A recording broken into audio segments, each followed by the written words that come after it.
How dare they? All right, You could. so Yeah. our goal this morning is our annual strategic planning session, as you can see on our agenda.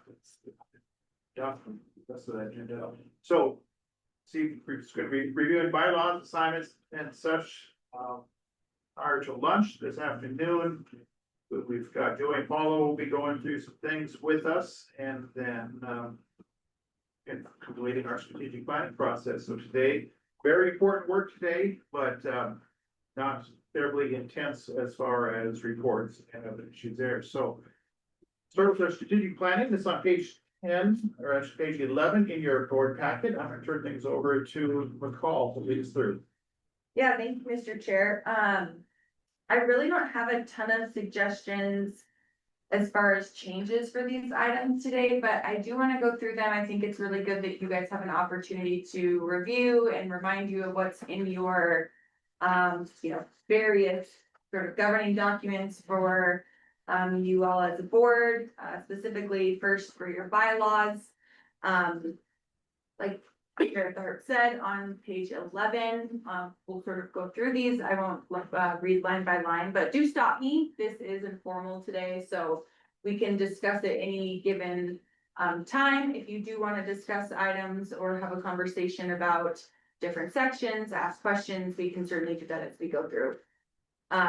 So I will stop at obviously the name. I'm not going to read through that, but Article 2 for the objective. I think this is really important as we've been doing our strategic planning. We've gone back time and time again that the objective of the board is to carry out its constitutional responsibility. We do talk here too about the statutory responsibility to exercise general supervision. We do call out here too in cooperation with the superintendent of public instruction. I think that's really important. We value the partnership with the superintendent of public instruction. And I think that that's written here in our bylaws, calls out specifically. So Article 3, membership. This is something I think we all know very well, but the board consists of 7 members appointed by the governor and confirmed by the Senate. So for our new member, we'll have Senate confirmation this next year for the 2023 legislative session. No more than 4, maybe from each of the 2 commission districts, and no more than 4, maybe from the same political party. I should mention this is the same for the Board of Regents. Article 4, which is officers. Our officers for the board shall consist of a chairperson and vice chairperson. We make these elections at our September board meeting. We actually used to do these elections, I believe, at our March board meeting. But because our new members typically come in at about that same time, we found that it was really hard for our new members to elect a chair and vice chair when they didn't even know who their fellow board members were. So we pushed this back to September, and we found that it's a lot easier for them to know who their fellow board members were at that time. These elections are for 1 year. It also calls out here in Article 5, the executive director. You appoint, you prescribe determined duties to serve as the administrator of the board. I also serve as the liaison between the board, the superintendent of public instruction, commissioner, legislature, governor's office. As you guys know, there's various other entities and anyone else that you guys deem necessary or as needed, I will work with. And then for meetings, in Article 6, the board meets at least quarterly. That's what's actually written in statute. We obviously meet much more regularly than that. Our regular meetings are every other month. And as you know, we do have a number of special meetings throughout the year as needed as well. Our meetings are in person, virtually, or a combination of both. Our regular business is typically available in person and virtually, as much as we can. And then our special meetings may be called by the governor, the chairperson of the board, the executive director, or request in writing of 4 regular appointed members. This is a section I do want to have a quick conversation with you all about. I think it's potentially highly unusual to have a special meeting called by the governor. I think it would be very common to have the the chair call a special meeting or a special meeting called by 4 members. I don't know a situation where I would call a special meeting without conversation with the chair. So that maybe that's something just to pause and get some feedback from you all on. Yeah, it seems inappropriate to me. I mean, I would think that you work in collaboration with the chair and special. I mean, the only circumstance is if something catastrophic has happened to the chair. Yeah. That's the only time. Yeah, it's like they're incapacitated, they cannot, which, I mean, Or something of an emergency nature. yeah, it would have to be that person is unable. You knew something was coming. You knew something was coming up and didn't have time to get a hold of everybody and organize that, and so you just called the meeting. I can see an emergency, but beyond that. I don't think there's any harm in leaving this, I like, agree. there's no. You know, nothing, no potential harm, really, I believe it is unusual, and it's probably a clause that will never get used, but. Fair enough to amend it, I guess. Rich, what do you think? You should retain it. It gives them all the authority to call the special meeting under extreme circumstances. I could see circumstances where the chair or the vice chair may not be available. And we need to have a special board meeting, legislative session, and there's adverse weather conditions in the east. And all of the satellites are crashed and, yeah. So The two of you. With the lawyer. it would be highly unusual, but you should retain Yeah. that authority.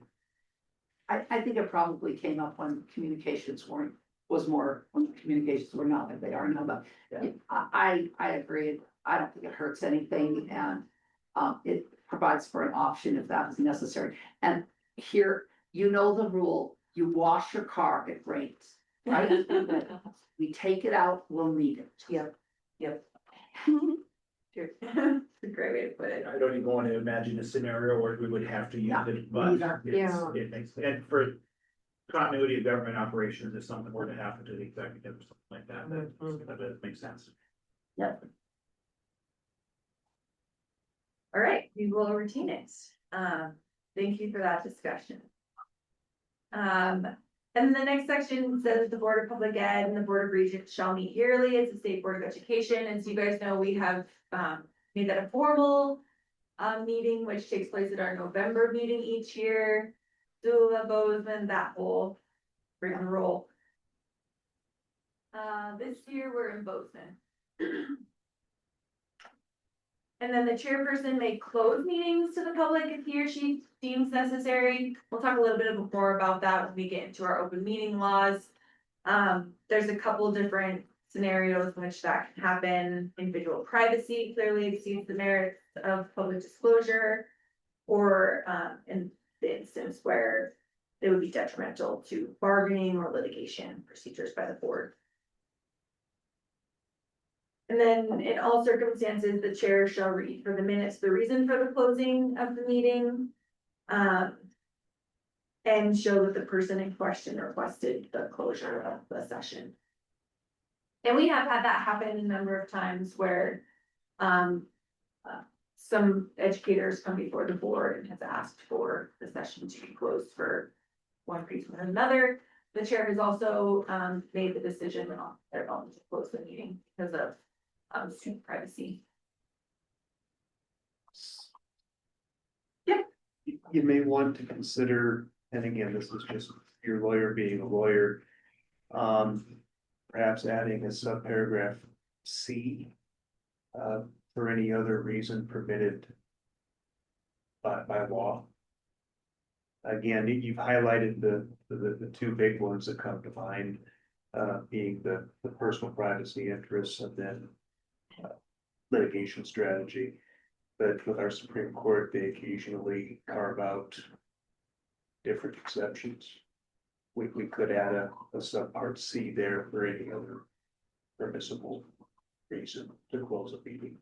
Again, I don't have any in mind, but it would give us the flexibility without having to do an emergency bylaw. Just a thought. That's a good idea.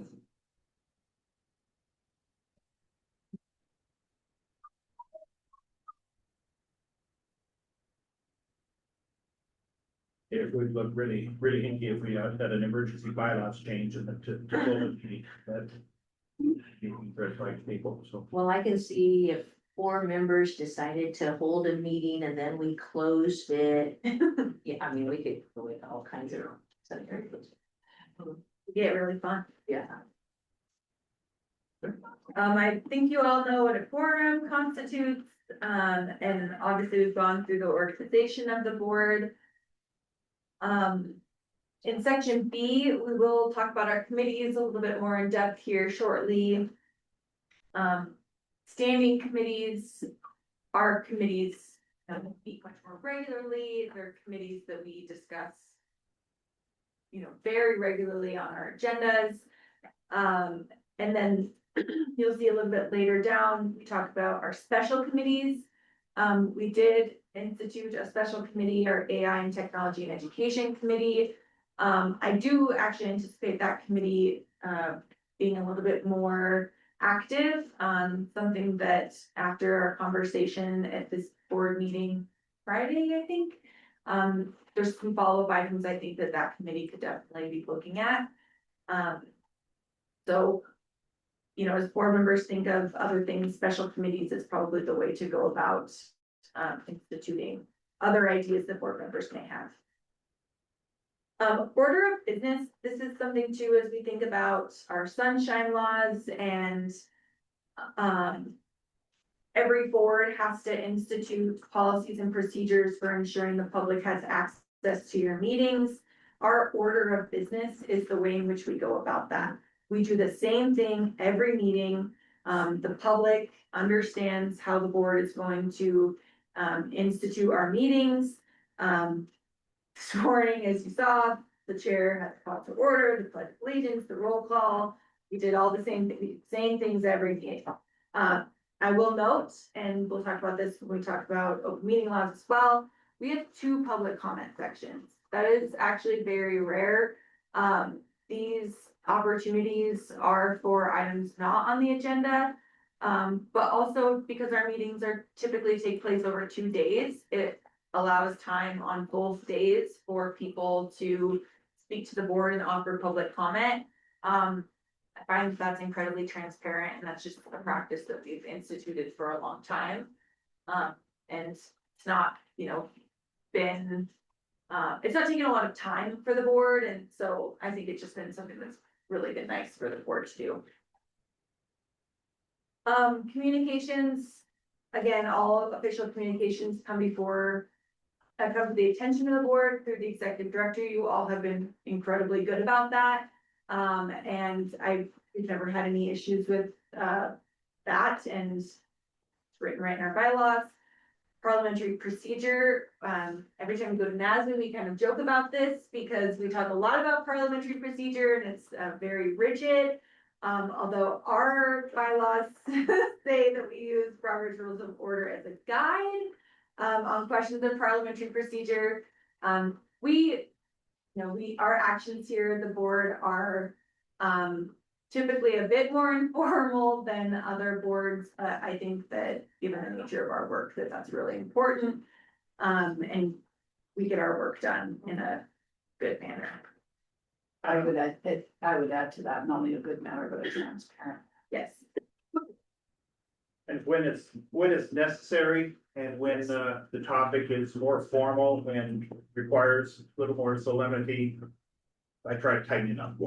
And so, but then when we're in a situation where it's hearing reports, want to have a general discussion. It is something that I've noticed over the last year with School Funding and Interim Commission, but having 8 non-legislators on that, and specifically 4 members of the public who aren't used to board procedures and things like that, it's the chairman has had to let go of a lot of formality because just the way that individuals are used to responding in the public forum.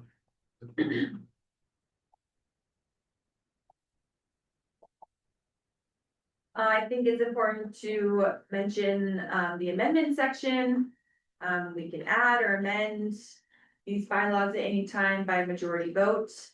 What we'll do is, given that we are going to add a small section to the bylaws, these will go to our meeting in September, we'll review them. And then based on, the conversation in September, we will take action on them there. But that's not the first time we've amended them, we had to amend them to the charter amend. school.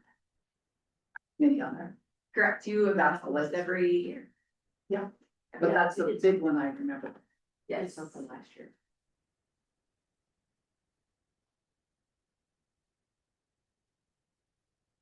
And then finally, I do think it's important to remind you all that, professional development is something that we really value at the board, and it's something that we were not able to offer for a really long time. We did not have funding for a really long time. And so we do want to remind you all that professional development is something that we want to encourage you to participate in. That includes, participating in the NASB, annual conference or other gatherings, as much as if you can, when available. But that also includes what we have here in the state. That's MCEL, that's a SAM conference. Lisa, I think you went to the MFPE conference last year. So do keep in mind that those are also available, when possible, and just reach out to us. We would like it, advance if we can. I think it says at least a month. If we can have more advance, that would be better. But we are here to help you. We want you to get professional development. We think that's really important. We think it's important for ourselves. We think it's important for you all as board members. So we think it's important enough. We wrote it in the bylaws, I guess. So please do remember that. And if you are thinking of ideas and things that you want to focus on, do let us know. We can help research those for you. Note that it says board members should submit the request using the request and justification for travel form. Let McCall know, she'll fill it out, and then you sign it. You don't have to fill it out yourself personally. Yeah. And I will say, it is hard to know sometimes what things cost. What travel looks like and things like that. We're happy to help you fill those out. It is hard to know sometimes what the logistics of those look like. I have no problem assisting you with that on the front end. Mr. Chair, that's all I have for bylaws. I'm happy to turn it back to you guys for feedback, before we move on. Feedback at all on the bylaws. Other than just adding, one section underneath part C in Article 6 on the reason to close a meeting. We'll look at that in September. Other than that, everybody good with the bylaws? Alrighty. Committee assignments are now on page 15 of the Kennedy. Cruising. Yeah. All right, Mr. Chair, these are the committee assignments that were assigned to you all by the chair in March. I do think it's important that we talk about these each year or each July, and if there are changes that need to be made, we do typically have those conversations at this meeting. If there are reassignments that have to take place, we try to do those again in September. I did want to just kind of give some highlights on some of the items of recent that each of the committees have done. These committees actually have been incredibly active over the last few months. So I just wrote a couple notes down of some of the things that the committees have been doing. The licensure committee has been really active in updating the class 8 rulemaking. Specifically just having general conversations around, what does all of the dual credit look like, that work-based learning work, for STARS and Future Ready, and then going through the whole process around, what does the rule need to look like? How does, removing some of that language and then replacing it look like? So I just think those discussions, were really robust. When we got into the charter school committee, tons of work takes place at the first of the year for the charter school committee, between the reviewing applications, the entire board, but reviewing applications, making recommendations to the full board.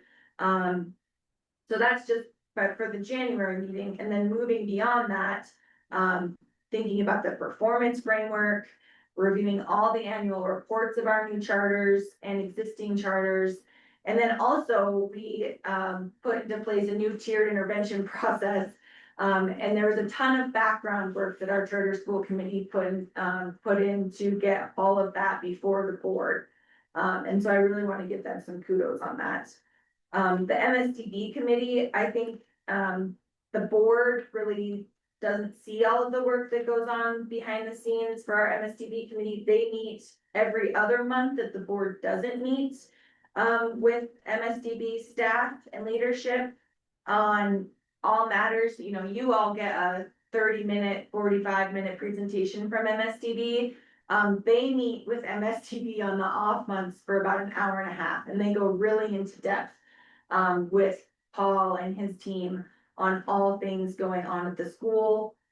And so I just, want to remind folks that there's a lot that goes on at the school that we don't really get to see in that quick presentation that he gives us. Well, the chair of that committee has to host the school at their ranch. Yeah, which I didn't do this year, but maybe I'll bring them to my kitchen. Oh. Yes. Lisa, I still wanna come to my job. I thought that was just amazing. So they came to the ranch. Yeah, That was so much fun. thank you so Do you much. want to give us a little, remind us what you did? It was. Well, it was 2 years ago, so that means I have to remember. So I thought it would be so much fun to have these kids come out to the ranch, and then I thought, what do I do with some kids who are blind and can't walk, and some kids who are deaf and can't?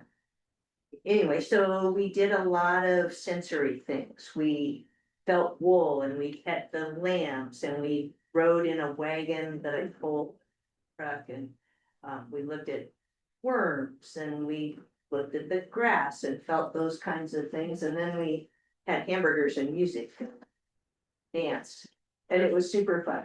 I was the worst dancer by far. So, yeah, it was a great day. It was really. That's special. Thank you. Someday, we'll all go out and touch Yeah, worms. we're gonna do Yeah, yeah, and get pulled in a wagon. And go. I'll bet you lamb. Ronald Day. The theme for the orphan lambs this year is aquatic mammals. Aquatic. Yeah, so there's beaver and otter and orca. You Oh, can I pet, see. you can pet all of that, not an orca, no, I'll do. Yeah, so you can come. We'll do that. Maybe we'll do that next July when I'm working. Yeah, well, whatever it is, you've done a lot for the school, so That's kudos to you. It's fun. I get way more out of it than they get. Great. And the way it just works out with having 6 standing committees and 6 other members besides the chair, everybody is on 2 committees. Yeah, So that we got a good balance there, but if there's ever interest in doing something different or you're interested, please to want to do something else, let's know. but I have more. The legislative committee has not done anything yet. Those slackers. It's coming. Yeah, no, they, We have been breathing. yeah, that, for sure. That work really gets ramped up in December, for sure. Given that, the legislature runs from January until, it seems like they get done, in April sometime, but our work really doesn't get done until May. So, they are a very active committee. They have to meet with me like at least once a week. So, unfortunately, they're a standing committee come January. So true. That means you have to be with me twice a week. But yes, they'll become very active very soon. The assessment committee, obviously, I think everyone knows how much work the assessment committee has put in, with all things math, with ACT review. There's been a lot of work, that we'll talk a lot more about, later on in our agenda this meeting. When it comes to math and the new think tank that we're thinking about, that's going to come to fruition. And so lots of assessment conversations. And then finally, accreditation, again, also a lot of work with accreditation, reviewing and really preparing for that new intensive assistance process. Yes. There were a lot of meetings. I'm even thinking back to when Madeline was on the board, all those meetings, just those conversations. Just preparing to even get to a point of what does non-accreditation look like? Are we even prepared to go that route? And I just think we've come such a long way to where we are now and working with OPI to get to such a good place and, yeah, really just wanna commend honestly all of the committees. You guys have put in a ton of work this last year. I don't think there's been a year where you guys have met as much as you have. And honestly, if I had to go back and look right now at all the committee meetings, it would be by far the most active year, for committee meetings. So kudos to all of you. And that does not even, include Julia attending all of the Macy meetings, Hannah attending all the Digital Academy meetings, Tim attending all of the Education and Workforce Data Governing meetings and all the other meetings he has to attend. And so, yeah, good job on all of you guys and thank you for being so responsive and attentive to all of the work. And basically to what Tim said, if there are things that you are interested in or other areas of interest that we're not seeing here, do let me know. But like Tim said, there is good balance right now. But we do also want you to be interested in the work that you're doing. So I look at who's on these committees and we really have some great strengths in there. I like the charter school committee. We've got 2 non-school people in there. That's a perfect lens to be looking at charters and envision what could be, whereas some of us with a school background might try to fit that into what our vision has been in the past. Legislative with Renee as a retired superintendent and Ron, that I've been yelling a lot during the session anyway, that just makes sense there. Accreditation by having the 2 current administrators on that one. So I just look at them. We've got great strength around here, but that doesn't mean that there can't be some shuffling if people are really interested in doing something different. And then, special committee with the AI and having Hannah leading that, and then with Ron experience at the higher ed level, looking at that's really valuable to be able to look at how AI is. One thing that I know for certain about AI is that we're never gonna be able to catch up, so we're always gonna be behind on, so people immersed in it daily. So we got great strength. I think our committees are our strength right now. any questions, any thoughts, comments on all the things you guys have done this year? Well, I would just comment that, thank you, particular comments on the committee, we have great strength in our chair. I think you do have a phenomenal one. Amen. I'm still not convinced there's not a clone of you somewhere that also does other things. I see his name on all those committees, it makes me want to throw up. But, I really appreciate the fact that, you don't change up things every year just for the fact of changing them, because, you have to get some experience and then you get a little depth and a little background, and I think that tends to make us more able to do our committee jobs better. I know that, as I have, because I wasn't originally on the assessment committee, and you changed me to that after, I don't know who retired, Jane. Yes, after Jane retired, and I wasn't so sure about that, but I've done that for 3 years now, 2 or 3 years, and I've grown to understand it better and to appreciate it better. And I don't think I could have unless I was doing that more. So I appreciate some continuity. That doesn't mean that, that it has to stay stable, but I think that the chair staying stable really helps a lot. Anything else on committee assignments? Yeah, we just want to say thank you from the Office of Public Instruction. Meeting with the subcommittees has been really beneficial for our work to make sure we're all on the same pace. And I thank you to McCall for being the organizer. We go back and forth a lot about making sure our subcommittees can meet with our staff. So we just want to say thank you for that.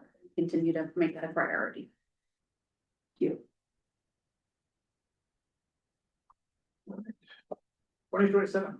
Cruising right along. All right. 2027, we're on page 16 of your packet. All right, this is our annual agenda calendar. For 2027, this is where we're gonna try to choose some meeting dates. Some have been chosen for you. Based on conversations that we've had and just kind of, where things have fallen. Based on conversations with the chair and vice chair and where regions meetings fall, we really try to avoid those because so many of our ex officio members go to those meetings as well. And so I want to go through these a little bit and pause at each of our meetings, have a conversation about,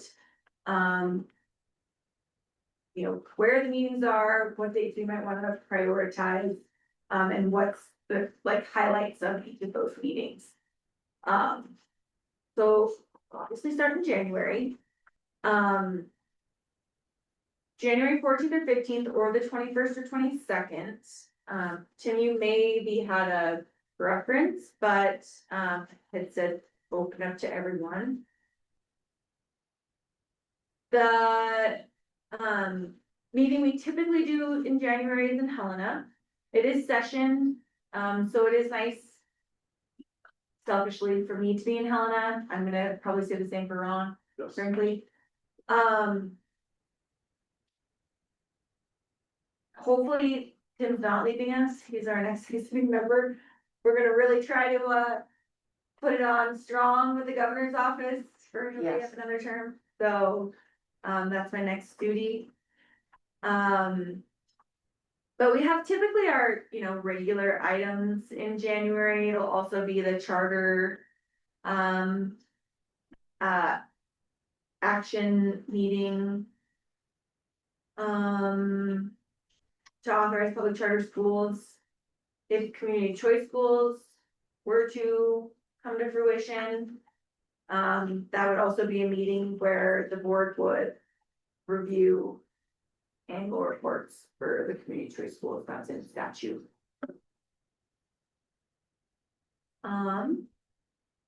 So I'll open it up. And a big part of that January meeting is doing the evaluation of our MSD Yes. superintendent. Thank you. And his contract extension. I did reach out to Chris reached out to the Heritage Center. And asked if they were available. They do not have their big room available during that time. They have the small room available, which frankly, I don't think. Is sufficient for our meeting, so. We would likely be here or another space in Helena. We can't meet the Capitol. Obviously. For obvious reasons. We can't meet here today, we definitely can't meet there in January. For myself, I have no preference on dates. Either works. Looking back at my calendar, 14th, 15th was a little bit easier in my world, but Mine too. if we're going to be, I don't know, is that too soon to be able to get the Senate hearings for Amanda and two board members? Well, I will say, they don't plan them around us, you're probably not gonna be until March okay, anyways. so, It is too soon, okay. I will say that, So, they're not gonna happen right so a away. week isn't gonna make any difference. No. So, It will not make a difference. so any preferences on 14, 15, or 21, 22? Sounds like I would 14th, like 14th. 14th or the 14th. And, yeah. 14, 15? Okay. And I will confirm with the Heritage Center that that room is not available. That's my preference. I know, me too, that's why I reached out to them. Was wonderful. If not, I'll have plans to be here.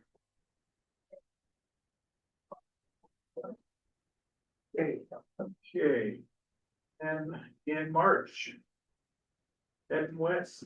So March, it seems like the 18th, 19th is the date that works best. Stevensville was the only charter that was approved this last year. Well, two were approved, the only operating this next year, one decided to delay a year.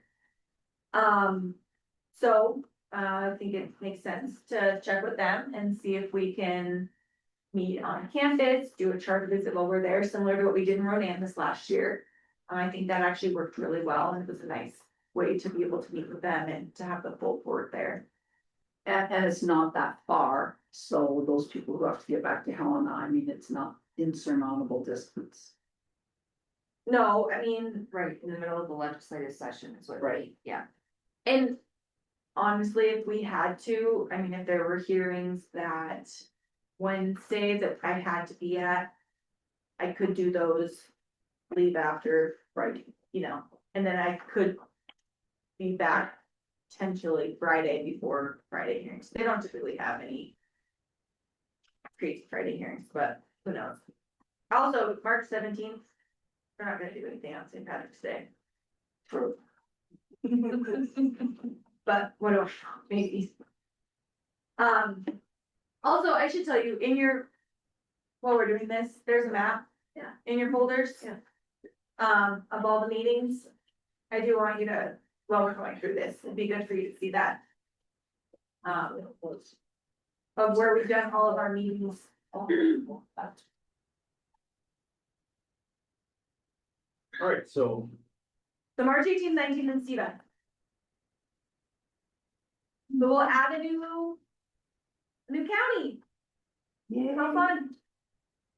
but then that superintendent John is gonna roll out director for us. John will be just fine. All right, brings us to May. 20th, 21st in Great Falls, which actually works really well. The Regents are right before that. Ron can just spend a whole week in Great Falls. It's like a dream come true. So much. Yeah, Conrad Pedal Land. That, And maybe visit a new kitchen. oh, yeah. It's like, Totally.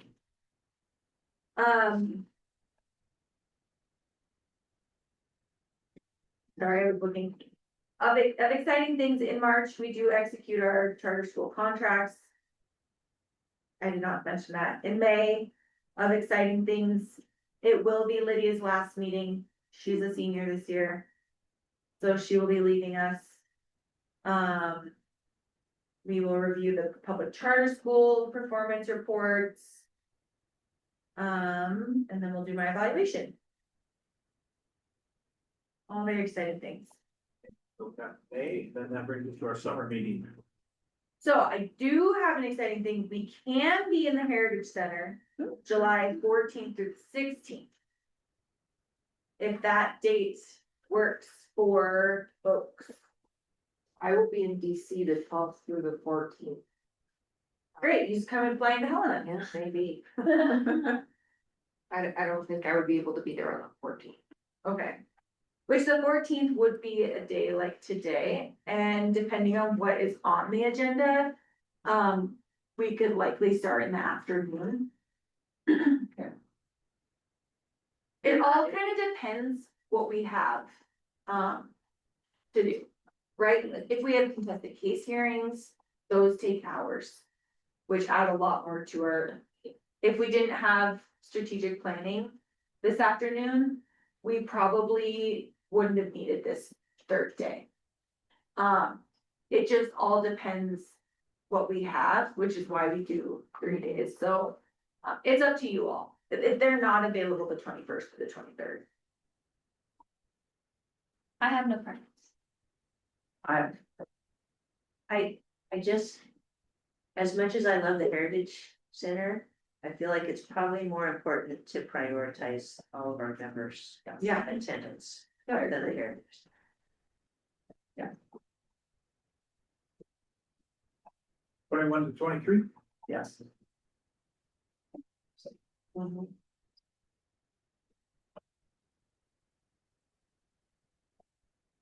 Does that work for you, Hannah? If you- It the works next great, yeah. Okay.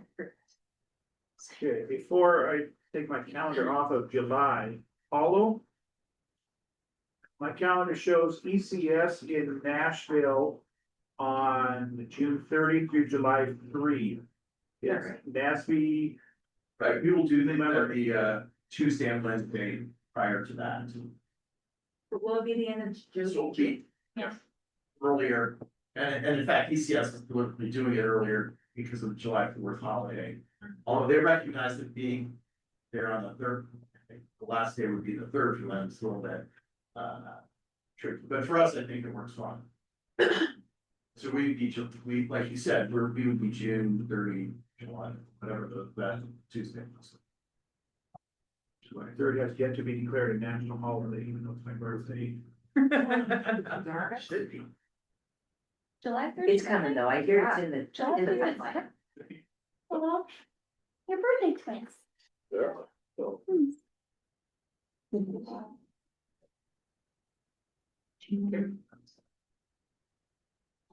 July 3rd, your birthday, you said, same day as my mother, It's a good day. so. All right, so our July meeting is 21, 22, 23. Would we be? We have. Right, capital. We usually have a lot of work going on right now, but. Yeah. That's work that's gotta all wrap up before session, so I don't know what else they would possibly do for the next one. Yeah. Just jackhammers during session. Jim did get to be in one of the new rooms Yeah, this week.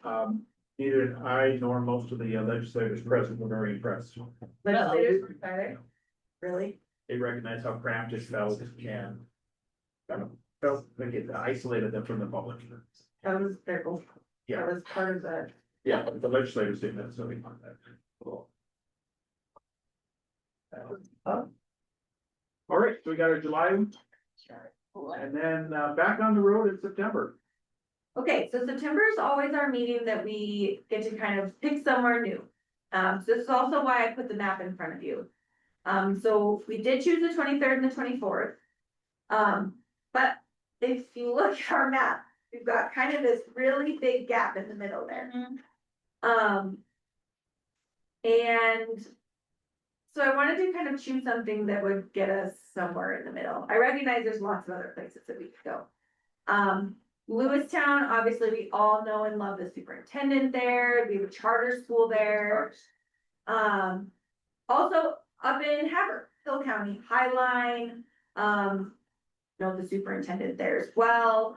I have a hunch that they're gonna be sending in charter application. That doesn't mean anything, but potential, that could be a future meeting as well, but just a couple options. I was thinking to throw out there. I will say, I mean, again, in the future, like other places on my mind, like Billings, I don't know how we haven't had a meeting. I should also say, these are just meetings that have taken place since I've been here, so since 2021. I mean, Chris and Julie could tell you meetings that they've done that are not on this list, but this is just since I've been here. So, So Chris, as a historian for the Board of Public Health, what was the pre-McCall era like as far as moving around? Well, we didn't have any money. So. What? We had a meeting in Wolf Point one year. CISBAC met with Council of Deans every year and that moved around. So Missoula, Dillon, Bozeman, Billings. I don't think we went to Havre.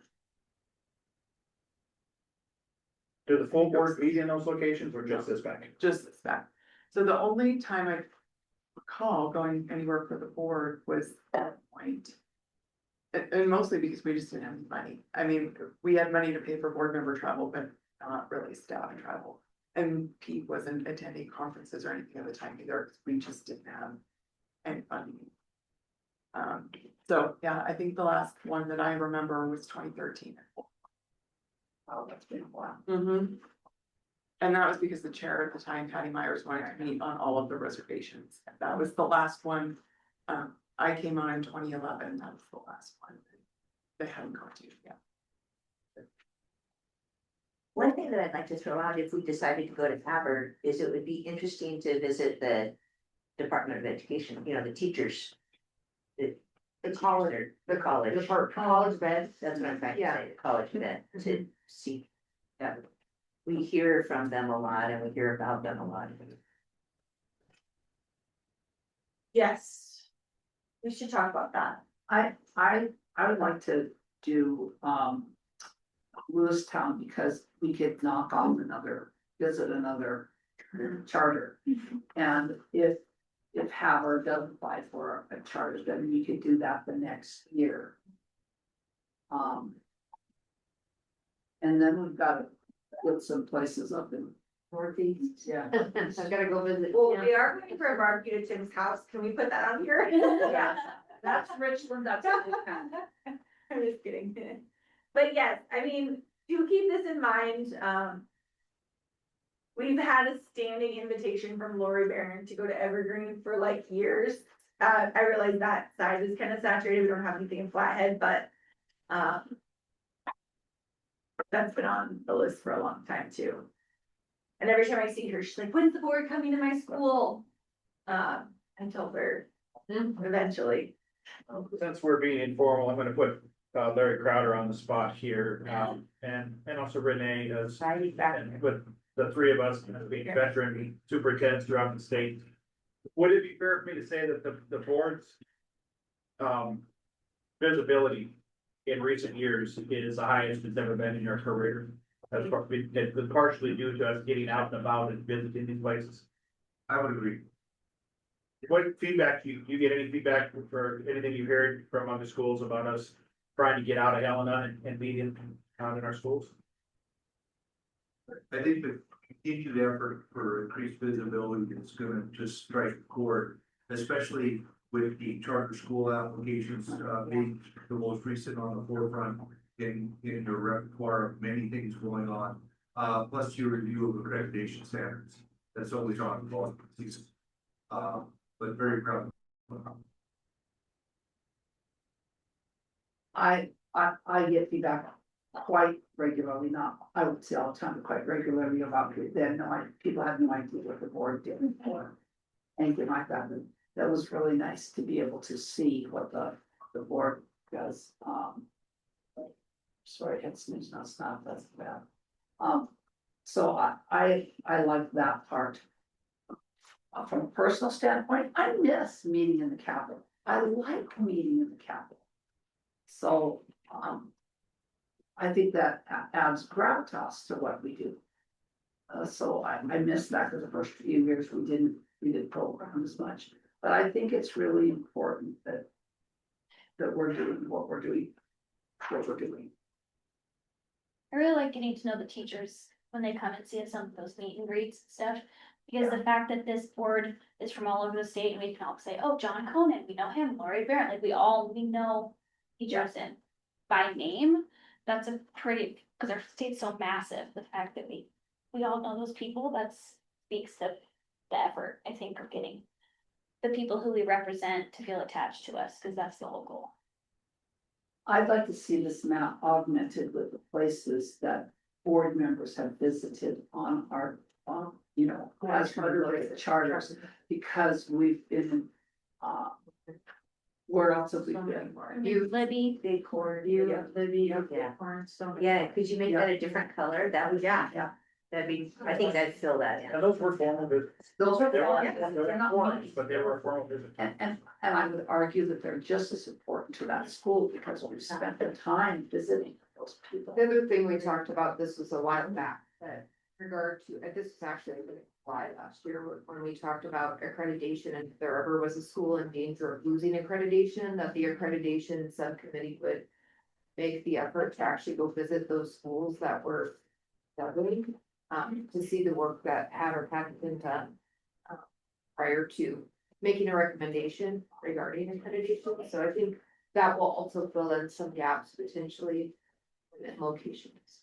And as we were talking about this, I thought, gosh, it'd be really neat to visit someplace like Hart Butte, who was really struggling and is kind of coming out of it. Yeah. Yeah, But one thing that I'd like to ask the rural school administrators is, how hard is it to host us if you're at a Hart Butte school?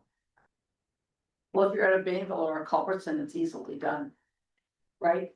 Bayville Culbertson could easily host Board of Public Ed, could they not? I agree. I mean, I wouldn't wanna, Yeah, they put a lot of effort into that, but it sure be neat to see those schools that are, that Yeah. are succeeding. yeah, and if it isn't the full board, it doesn't have to be quite as formal or as. So we're not gonna see something like we had in school, a big fancy boardroom and stuff like that, but I'd venture to guess. And surprisingly, people don't realize, that most of them, a lot of the very small schools have excellent Wi-Fi and internet capabilities, and that's the biggest thing, trying to make sure we've got enough bandwidth to be able to broadcast it. I mean, like what they pulled together versus the man. Yeah, I know, and this might just be like a Josh personality thing, but I know like he put a lot of effort to make that happen. Yeah. And, like the tours and everything like that, I know he And that was great. it was great, and I think that came through in that visit because he put a lot of time, energy, capital into making that happen and to really make sure that all of that. You know, was really well done. We also will work with anyone to, I mean, it's not hard to stand something like this up, obviously, you've seen, takes an hour and usually some okay technology. Well, We like, can do it anywhere. Glenda, I mean, they've been talking about our visit there for a long time. I mean, I looked, it was in their board report, when they talked about remodeling their auditorium, they specifically said. The Montana Board of Public Education is gonna be coming in September 26th, and we wanna, and so that was part of their push to convince people to remodel.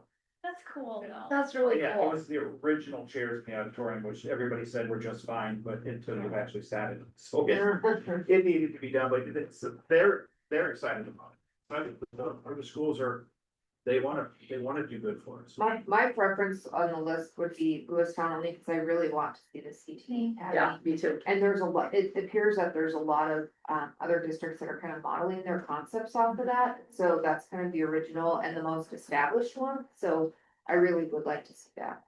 And the fall, I agree. and the following year, then if they, then we go there. Yeah, and I really love to see like little schools, because, you know, even Marion could get our boardroom together, just because I think big districts take a lot of the opportunity because they have the space and the staff and the Wi-Fi, but I think because we have so many rural schools, even picking a few, like even teeny tiny independent elementary schools to go and see their community, because a lot of them are near larger areas, I think would be really important because we want them to feel like they're just as central to our mission as larger schools. When I think when we're in Glendive, you did this really well when you were in Mount City, is. Like the first night we get there is maybe doing some, and we did this in Vernon, but doing some kind of meet and greet. And inviting all of those nearby. School admin, teachers, whoever it is, to come and. I mean, we heard so many people say how nice that was when we were in Ronan, and that took nothing for them to pull that together. And I mean, they made it very Food was nice, good. but they didn't need to do that, you know, I mean. I think that's a nice thing to do, is just to say, you know, however we wanna do kind of a meet and greet. And informal, off the record, you know, just really nice for people to come in and just meet the board and. Have conversations at tables and, you know. And there were lots of questions, at least There were. I got buttonholed by two people. There were lots of questions. Yeah. Mm-hmm. When I liked it, like a deputy showed up, like it wasn't just school staff, it was firefighters and police officers, Yeah. and that was really cool. I will say when the call drops on here, the charters. It's gonna be heavy in state over. Yeah. Eastern is gonna be still 2 blocks. I think you need to remember that. That's fair. Sure. We're talking about this there, you should go to Plentyville. You Yes, should go going down here, we'll still, you should go, I mean. It's just a disparity, you know. Yeah. Really, I mean, it already started, I mean, there's 2 there, you're already forecasting our September.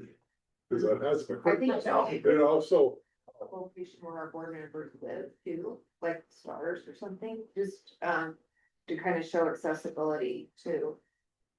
Because I do think there is space for, for us to be invited to events, right? So like I went to, Youth Challenge graduation, for example. Yeah. I would prefer Lewistown. I have the same reason. I want to see that. Yeah, I agree.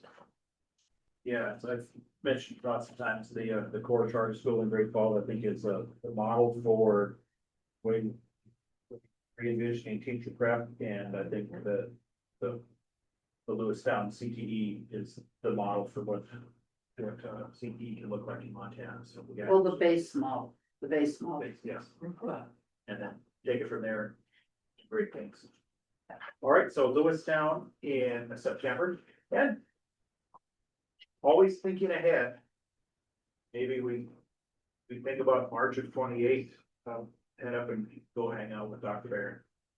Something to consider. I like that. All righty, and then November, we're pretty well locked into whatever the regents are doing for the Board of Education. So we are in Missoula on November 17, 18, 19. Yes, and, just like, if we're talking about it, November, we've already had outreach from the Council of Deans for this year to meet together again at Bozeman, like we did this last year at the Butterfly Museum. So I think that's always a nice way to kind of chat with them again, formally, kind of off the record. Usually we do that over lunch on that first day. So we'll coordinate that, and on Friday, I was able to get in Bozeman, right, yeah.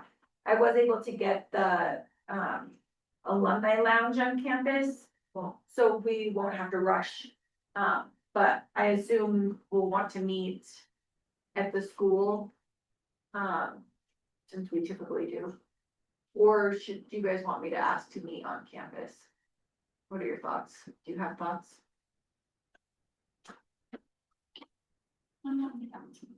Okay. I wasn't sure. That was thoughts. Whatever you think is best and answers the most needs. I mean. Kind of 6 7 doesn't, yeah. All right, any other questions or thoughts on the calendar and location? It's a good thing. I really appreciate that we're even being strategic about our calendar. I think that's really. That talks about the depth the board thinks about its role in the state. Yeah, and I mean, when we look at, excuse me, this map. I mean, there's a number of places in between here that, I mean, the board can go to that I think off the top of my head, that would be easy places for us to go. The one thing that I think could be a challenge is just hotels. Yeah. It's just access sometimes, but if you guys are willing to stay somewhere and drive in the mornings, we can also be flexible with start times. That's not a problem. Just be thinking about that. Not a big deal. You'll go and lose down. Yeah, that's what I'll say, but that's not a problem. I'm just saying. Those are just things to think about if we do wanna go to Scobie. Former students of mine don't go there. In Scobie? Yeah. Mhm. I have a friend who has a hotel in Broadus. There we go. You know, Broadus would be great for the museum. Just bunch of all. Exactly. Sharon Carroll probably has a place for us in Ekalaka, right? Right? Carter County, well, that's so far. But, you know, It's not. Rich, don't you have a place for us to stay? Yes, Or Baker? actually, would you like to stay in a rustic log cabin in the smallest state park in the state? Does it have heat? do we need a bathroom or do we get our own bathroom? Well, you'd have to share a bathroom. Fine with that, I've got 5 kids. I was in Rock State Park, and if you don't like that idea, Baker is only 35 miles from Ecolab. That's fair. Ecolaka doesn't have a hotel anymore. Oh, yeah. I was gonna say, cause I stayed there. It does. Okay, good. I'm going there next month. The question is. All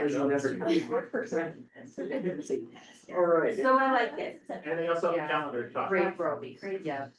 Good. No, but I do want people to be thinking about other places and we don't have to, I mean, this legislative year, I do want to, but on non-legislative years, we don't have to be in Helena in January. That's another thought. If we want to really get out and about. Or though sometimes travel. Yeah, not. It is, but I do think, I mean, you guys all, most of you have to come to Helena. I mean, I think about that. For some of you, it's not far, but for many of you, it is. So just something to think about. Billings wouldn't be a bad one, right? Anything else? Only 4.5 hours. On that one? Moving on. All right. I wanna just talk through the, last thing I think on my list. We're on page 17. Is to go through our open meeting laws. I have done this the last couple years. I think our open meeting laws are actually some of the greatest pieces of, Rich is shaking his head, yes. I just think our sunshine laws are great. I think, they're very well written. I think that access to our meetings is really important. I think that we do a really good job of it. And I think that other people around the country, when we talk about these things at NASB and other places, they die when they hear about all the things that we have to do for our meetings, but to us, it's just second nature. And I mean, I think it's just a really nice way to have access to our meetings. So you all have access to these now, but there's 3 parts to our open meeting laws. The notice and opportunity to be heard, open meetings, and then use of electronic mailing systems. I would say the first one is probably the most important. Maybe I shouldn't say any of them are more important than the others, but probably the largest and encompasses the most. And Rich, I should probably say, should probably be doing this, but if there's anything I missed here or glaze over, please do jump in. Well, for next year, if you want me to do the presentation, I actually have a PowerPoint on this. You I do. give to schools, so. Great, next year, it's all yours. All right. So the first one is the notice and opportunity to be heard. The purpose of this one is to really establish and secure the people of Montana their constitutional right to be afforded a reasonable opportunity to participate in the operation of government agencies prior to final decision of the agency. And really what that means is anytime we take action on anything, the public has to have the ability to weigh in. There are some exceptions in that, basically if it has to do with litigation, and if it has to do with, any of our like contested cases. It's that particular part of code that when I mentioned that at NASB earlier in the month, the folks from other states looked at me like I had 2 heads. Well, what do you mean? Because I don't. Anytime we take action, final thing before the final vote, any public comment, and it's right there. That's opportunity to participate prior to the final decision of the agency. A lot of school boards are doing a really good job with that, and there's a lot of them that don't necessarily do that, but we follow this to the T here. We do. And I think, right below that definitions, oftentimes, you know, agency does mean board, it's literally the first one after that, so just wanted to call that out.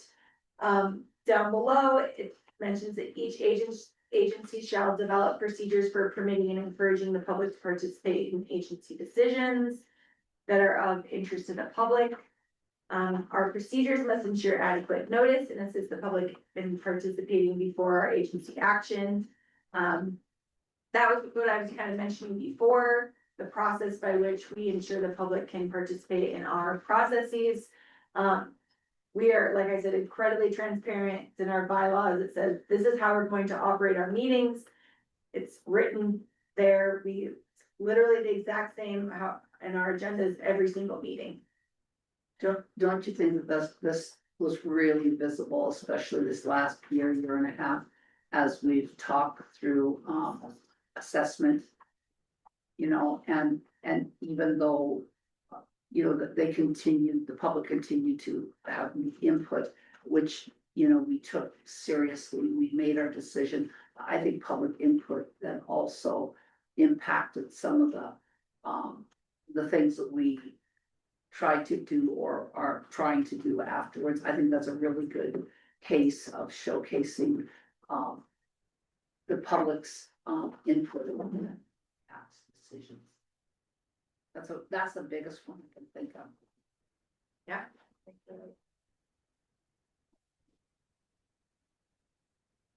Obviously, this requires that the agency publishes an agenda for each meeting. Yeah. Which seems really obvious, but, maybe not so obvious. It obviously also requires that we post a link to the meeting agenda on our primary website. We do that each and every single one of our meetings. We must include an item allowing public comment on any public matter that's not on the agenda for the meeting. Like I mentioned when we were going through our bylaws, we do this twice, each day of our meeting, the beginning and the end of each of our regular meetings. And then I'm gonna skip forward to the opportunity to submit views for public hearings. The public participation must include a method of affording interested persons reasonable opportunity to submit data, views, or arguments orally or in written form prior to making a final decision that is of significant interest to the public. I think it's pretty obvious how people can participate orally. They can come here in person. We've been really great. We have almost always offered online participation through Zoom. We also stream our meetings, which is not required, but we do that as well. But then we also have a rule that says, if you submit written public comment 48 hours in advance of our meeting, all of those public comments will go to each of the board members, you know, in a compiled format. And then as we get additional items in that sort of window, I try to send those to you guys as one-offs. But noting that it may not get to you in that sort of window between 48 hours. Regardless, all of that information goes into the written record, goes into the public record as information. Yeah. Yesterday, at the end of the school funding interim commission, a couple of the legislators specifically asked to put it out for if anybody has any, because our next meeting is our final meeting of that commission, and then we make recommendations. They specifically said if people have public comment or suggestions or things, let them know earlier. They actually begged for public comment to be more than 48 hours ahead of time. Because they rather not have to deal with public comment people coming in via video on the Zoom saying, okay, I think we should change these words around here. So, no, I really want that input ahead of time and to be able to really dig into it and give it its proper consideration. So, and then the legislature has a little bit different requirements. They push out even further in advance for these committees to be noticed. So that's why they were specifically asking for it. I was pretty impressed by that. That lets everybody know that the cake is not all completely baked in that group at all. They want more comment and suggestions all the way to the end. The legislature, though, they do require, in some circumstances, at least during the session and in some interim committees, they require that you sign up to give virtual testimony. And if you don't sign up, they don't call on you to raise your hand to participate. We've never had to do anything like that. We've been really fortunate that we've not had any challenges with online comments. And because we also operate in a webinar, we can see who's trying to come in and we manage that here as well. There have been discussions about the times that we may need to limit. Because you've seen that happen at the Capitol at times, and they bring in and say, okay, everybody come, and we need to fill the committee hearing, and they'll have committees that be deep into the night, giving everybody an opportunity. So we've talked about that, not had to limit anything. I find it distasteful to have to be in a situation where we would have to limit it. And so I don't want to have to go down that road, but also want to be able to manage a meeting as well, so.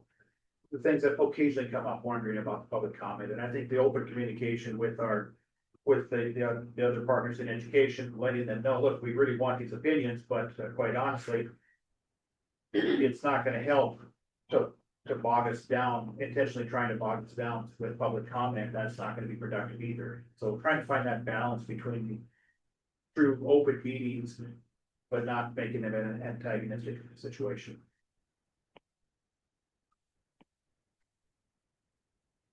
All right, I'm gonna jump to part two. Part two is about open meetings. The legislative intent for open meetings is that actions and deliberations of all public agencies shall be conducted openly. Jump down to 2-3-203. Says that the presiding officer of any of the meetings may close the meeting during the time of discussion. Relating to a matter of individual privacy. Again, we talked about this in our bylaws. There's a couple other exceptions as well. And then for minutes of meetings, appropriate meeting minutes of all meetings are required. This section,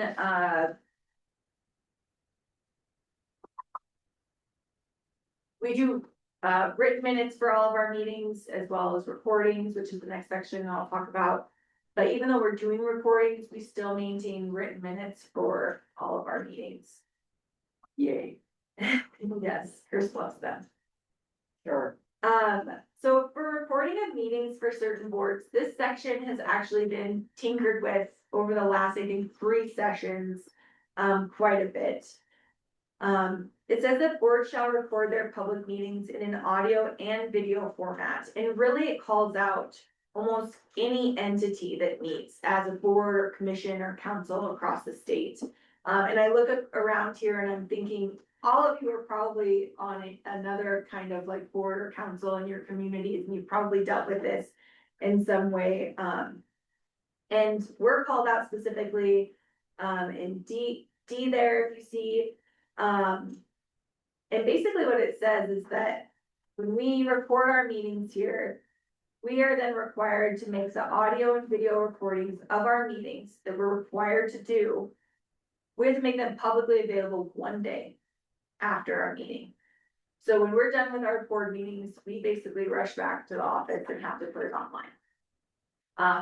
There are some, we're not alone in that. There are others that have to do it the same within that time frame. There are other boards, and I'd be interested to know what everyone else's parameters are, but there are others that are 1 day, 5 days, 7 days, maybe a week.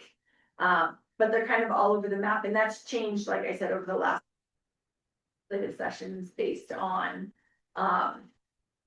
some tinkering with those dates, and I know school boards were some that had to change some of that information as well. And then lastly, is the use of electronic mailing systems. This section is exactly what it sounds like. It's the intent that an agency that accepts public comment pursuant to statute, administrative rule, or policy, including agencies that adopt administrative rules, which obviously is us as a board, shall provide for the receipt of public comment electronic. So as we do in person, we have to take public comment electronically as well. Mr. Chair, that is all I had for open meeting laws. I will turn it back to you and see what questions folks have. Question about anything here? Or maybe I'll turn it over to Rich. That's what I was gonna just ask, bad. I don't think there's anything really at this point to say. That the law is very well written. It's very, very detailed, however, and the Yes. compliance of they're on the board. With your permission, Mr. Chair, I would be willing to review some of the intricacies. There's been some very interesting court cases where it pertains to committees and to parts of committees. Particularly as impacted the legislature, where there would be caucusing and an active affirmative discussions of issues. I only bring that up because we do have our subcommittees are very, very active. And we probably want to just review some of those court requirements particularly with how we discuss matters where we're not making final decisions, we're bringing recommendations.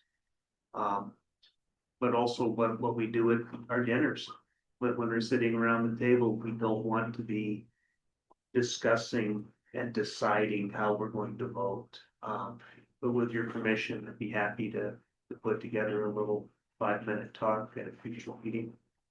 Is that the implementation is the challenge, that the rules are good, it's how we implement. So, that'd be my only comment. Yeah, and I think, Mr. Chair, I think that's valid. We've had lots of conversations, and before our dinners and, prior to Mr. Batterman joining us, that was one of the conditions of us having sort of board dinners, was that no business was to be discussed, during dinner, was because, for that exact reason, was that we didn't ever want anyone to have question or concern that the board were to be, having discussions of board business, while convening for dinner. On the topic about committees, that has been a question that's come up, because I do know that it has been one of your school boards. But again, we've also had those same conversations during our committees, that there's no action to be taken during our committees, that it's all recommendations based. But I do think it'd be good for you to do some research on what you're seeing and come back to us with a recommendation or at least some feedback. Yeah. I know I've been told before that our open meeting laws taken to the extreme could mean that a superintendent and principal meeting within a small school district, that administrative team of 2 people, any decision made there could theoretically, if pushed to the extreme limits of the law, could be considered something that would require public comment. Now, makes me a little bit nervous when you specifically read that the MCA says that these laws shall be interpreted as liberally as possible within that regard. I would hope that nobody would have their hands completely tied to that extreme. But it does point out that, we have a very bright light shining on all of our decisions, and county commissioners in small counties really struggle with that. I mean, many 2 of them bumping into each other. They talk about the gravel roads outside of town. All of a sudden, that's an official discussion that's occurred. So they run into issues there, and I've seen counties that end up posting that they've been, county commissioners have been invited to the grand opening of whatever, and notifying the public that there could be a quorum of the county commissioners present, although they are specifically not meeting and they are not going to be voted in anything. So to that, reaching out to that extreme to make sure. Committee meetings, we do have to be, again, like I shared, we have to make sure that we're very cautious and realize that all we're doing is gathering information to make recommendations to through that committee to the full board. They're not, those subcommittees don't make any final decisions on anything. Example, we're talking about some changes to the charter paperwork, and very active emails back and forth this past week, discussion, but again, those decisions, recognizing those decisions come for the full board, I think we're fine. A lot of potential pitfalls, but we're gonna have a majority of us going to NASB in Baltimore. I'm sure that other states have similar situations where they are very careful, and I don't know, maybe Paul or Joey can share. Other states have run into issues with. I thought I heard somebody say that they can't send a majority out of state to something because of that potential meeting together. Yeah, I mean, as you can imagine, there's wide variability. The commonness of open meetings laws is pretty much the same, that high level, we want transparency, right? Because the terms that we all like to use. But the nuances can vary significantly from state to state about what's allowed and what's not allowed. And of course, what we say is go to your council and get that interpretation of your specific statute.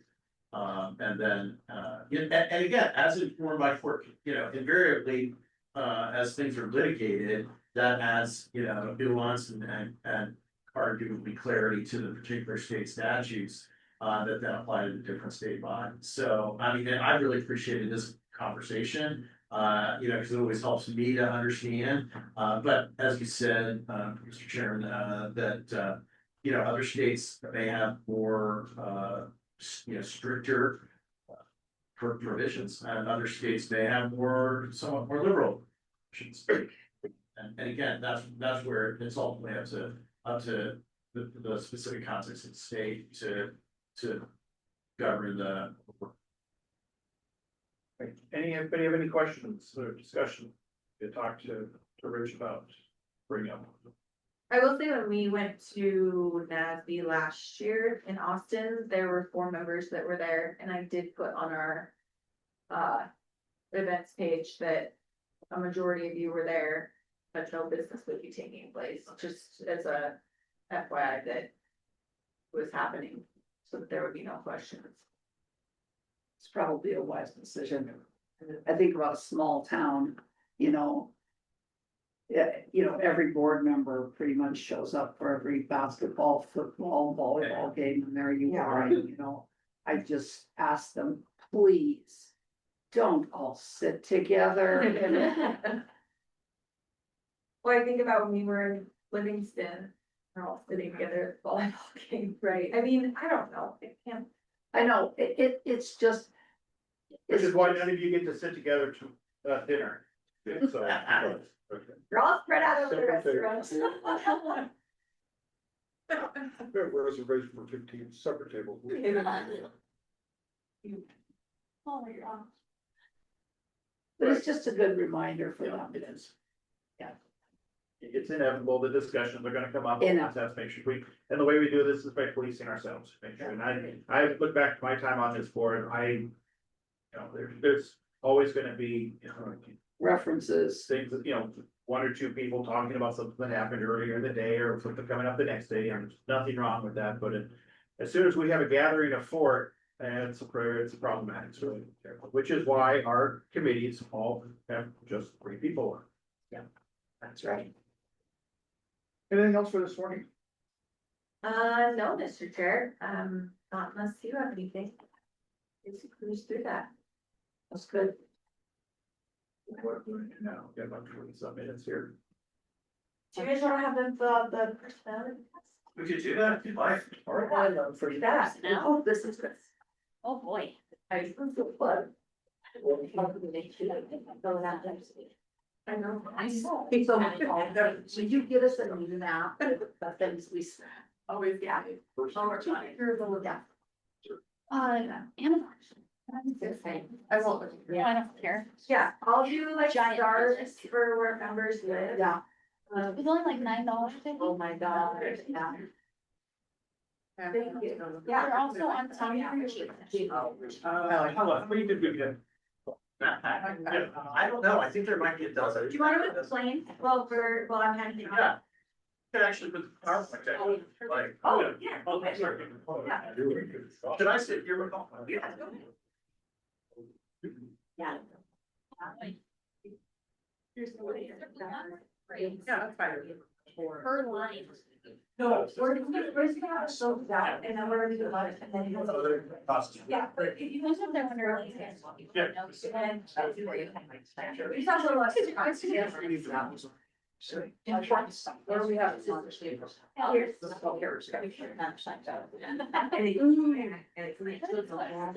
No, it's not a ditto. You know, but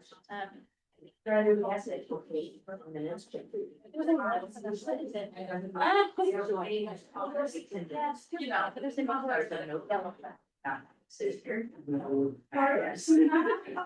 I know what you're saying. Right. It just reminds me of our. I'm. Thing that you go like this and it like. Chairman, members of the board, we're pleased, very pleased to be with you today. Very much enjoyed the conversation. Earlier this morning, we were given the option of not being here, but I always say, hey, look, if we're gonna be in town and the board meeting is taking place, I'm gonna listen in. So, it was very productive for us to hear, this morning conversation. You have in front of you a form. Many of you have been involved perhaps in one way, shape or form in some sort of personality assessment. Some of the more common ones were the Myers-Briggs, test. There's the Gallup, Strength Finders. assessment, there's, the DISC, the number of ones. All of these have good research, backing. The one that you have in front of you it comes from Anita Reed, and we used it for the first time at our new member institute here earlier this month. Byron Ernest, who is the chair of the board of directors of NASB, he's on the Indiana State Board of Education, does a lot of leadership training in the education community across the country, especially with Future Farmers of America. He's a former VOAG teacher.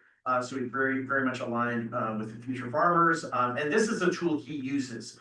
And so he did it with the new members in attendance. It seemed to be very well received. You'll see in front of you, you have 27 different lines.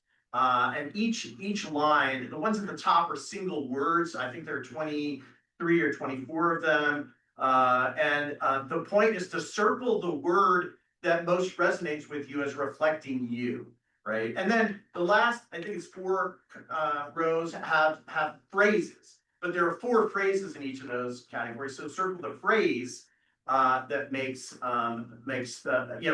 most with you about yourself. So it's that simple. If you want to go ahead and do that now, then we'll talk a little bit. Once I get a sense of you're finished, this should take you, 8 minutes tops. We'll talk about then how to process it, and then we'll wait till after lunch to kind of do the what the meaning is behind that. So we'll let you go. That's what I'll say by way of introduction. If there are any questions, I'm happy to answer, but we can get into that more.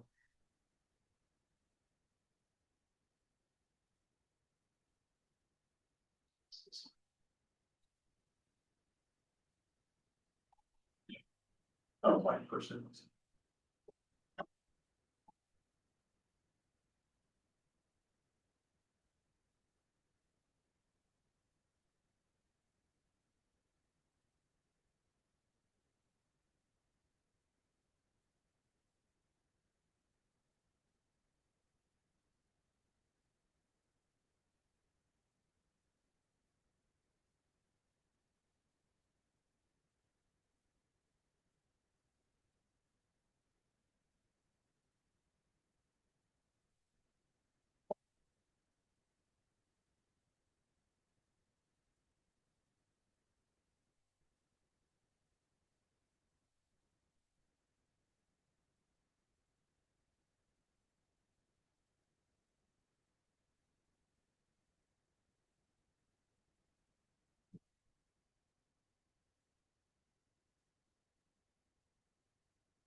Some of you are done. Once you're done, if you put the white paper, in front of you, you'll notice that your marks now, your circles are around 4 words, 4 colored words. And so your goal is to count the number of red, yellow, blue, and green And then write those at the bottom of the page in the appropriate slots there. Your total should, since there are 27 questions, you should have 27. The number should be. And this will ultimately give you a sense of which color is your strong. Usually there's, one or two that kind of stand out. Rarely there's an equal distribution, but that does happen from time to time. And then again, at lunch, we'll talk a little bit about what the implications are.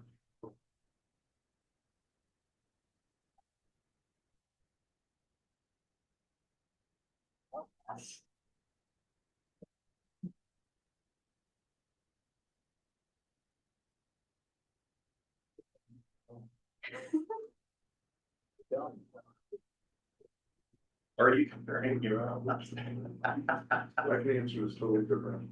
Yeah.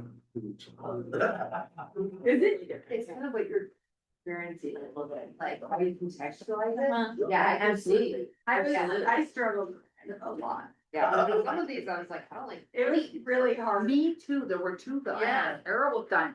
I'm like, well, picking my voice and on how to describe it. Yeah, I was like, I know I'm originally like this, but I've had to learn how to be like this. You're sort of, I think about it in terms of family versus. know. Yeah. Sweet. Every other one I have. Got about 15 minutes. Watch it. Good. Everybody go over. Yeah, I mean, we can go a little bit more. Why don't you go to the pyramid earlier on? Right there. So, you all have seen this pyramid before. And it really anchors the way we organize some of our board services at NASB.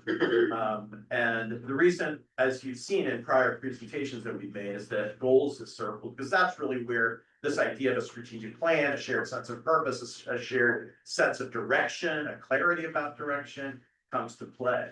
But we always like to, and for those of you who have attended our New Member Institute, we also focus on some of the other areas of the pyramid. This exercise around personalities really has to do with interpersonal relationships, right? And interpersonal relationships involve, two. I think of it in terms of two key aspects. One is knowing your own self, right? Part of it, and as you indicated, sometimes you recognize certain attributes in yourself, and you make a conscious effort to sort of be a little bit different, right? Maybe you tend to think, and again, I'm not trying to trick this to you, but like, hey, I know all the answers. If people would just listen to me more, the world would be better. Sometimes you kind of set that aside, right? And say, okay, I'm going to deliberately try to listen more and be open to other people's opinions, right? So there's that part of self-reflection, self-understanding, and then perhaps a little bit of self-regulation.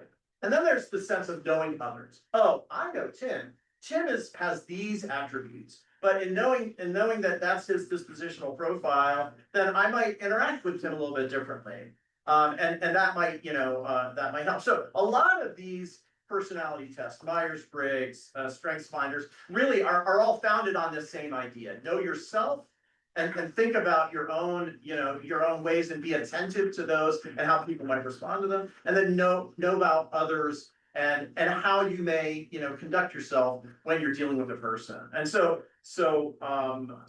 let's now go to, why do personalities matter? I mean, one of the things I love when I'm in a face-to-face in-person encounter, although I get this virtually too, is really understanding the vibe of the board, right? I call it the vibe. Is there a good vibe? Do you get the sense that people are pretty open and putting their perspectives on the table in the context of discussions? Is there a free flow of information? Do you sense, is there tension in the air? Is there drama? I've loved the interactions we've had with you all, because not only have I felt like you all have a very strong sense of collegiality and there's that interpersonal relationships. And the reason it's the largest, part of that pyramid is because it's really so fundamental to team effectiveness, right?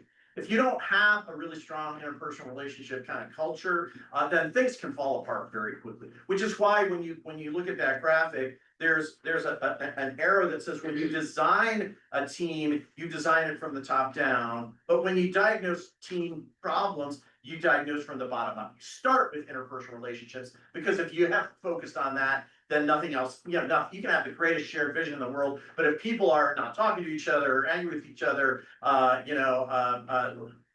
bad interpersonal relationships, they don't want to listen or whatever, you're never gonna make any progress. So that's why, you know, we like these exercises in terms of personality, because it serves that purpose of helping people both understand themselves better and understand each other better. And because what's always funny is that it resonates with, you'll, when we talk about the different colors, you'll say, oh yeah, that is me, right? I am yellow, I am green, or, and then when you hear about what other people's colors are, you'll say, oh yeah, that makes sense, right? I know that about so-and-so, especially if you have a good sense of collegiality, you kind of come to understand how people operate, it'll make some sense, and then that just reinforces your own, both your own behavior about your personality and about others. So I'll just go through these slides as long as we have a few more minutes. We've taken the profile. Again, what this does is it really uses a color schema, red, yellow, green, and blue. No one, the thing that's important to understand is that first sentence on the white paper, there's no right or wrong answer.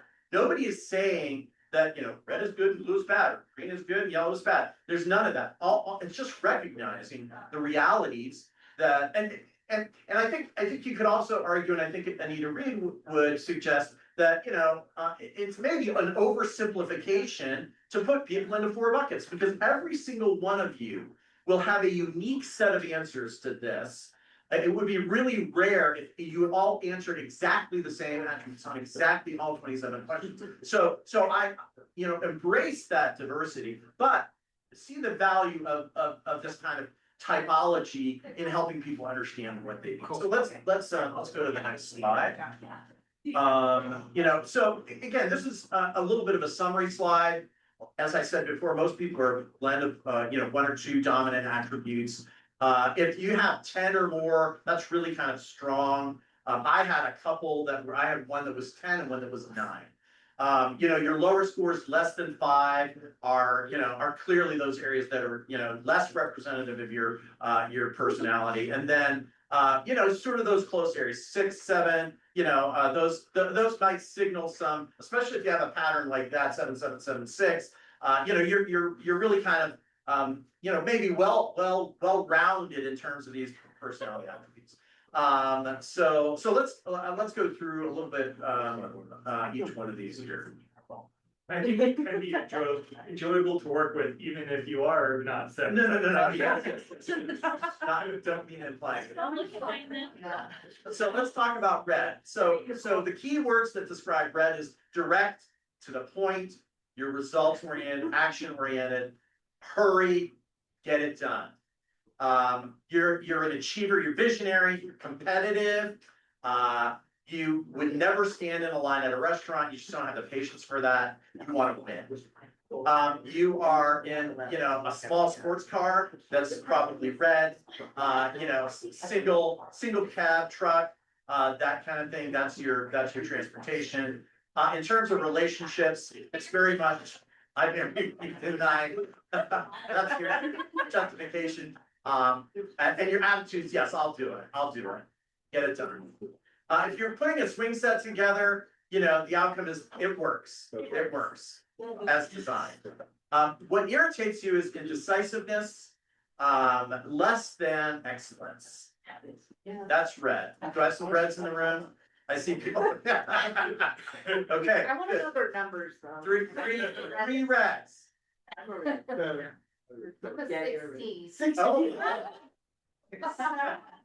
That's why I like working with you, because I mitigate my red traits. All right, let's do each color at a time. So let's go to the next one. Here's yellow. Yellow, these people are outgoing, friendly, expressive. They're the ones complimenting everyone. They're a team player. Yeah, don't go too fast here. They're talkative, they're social.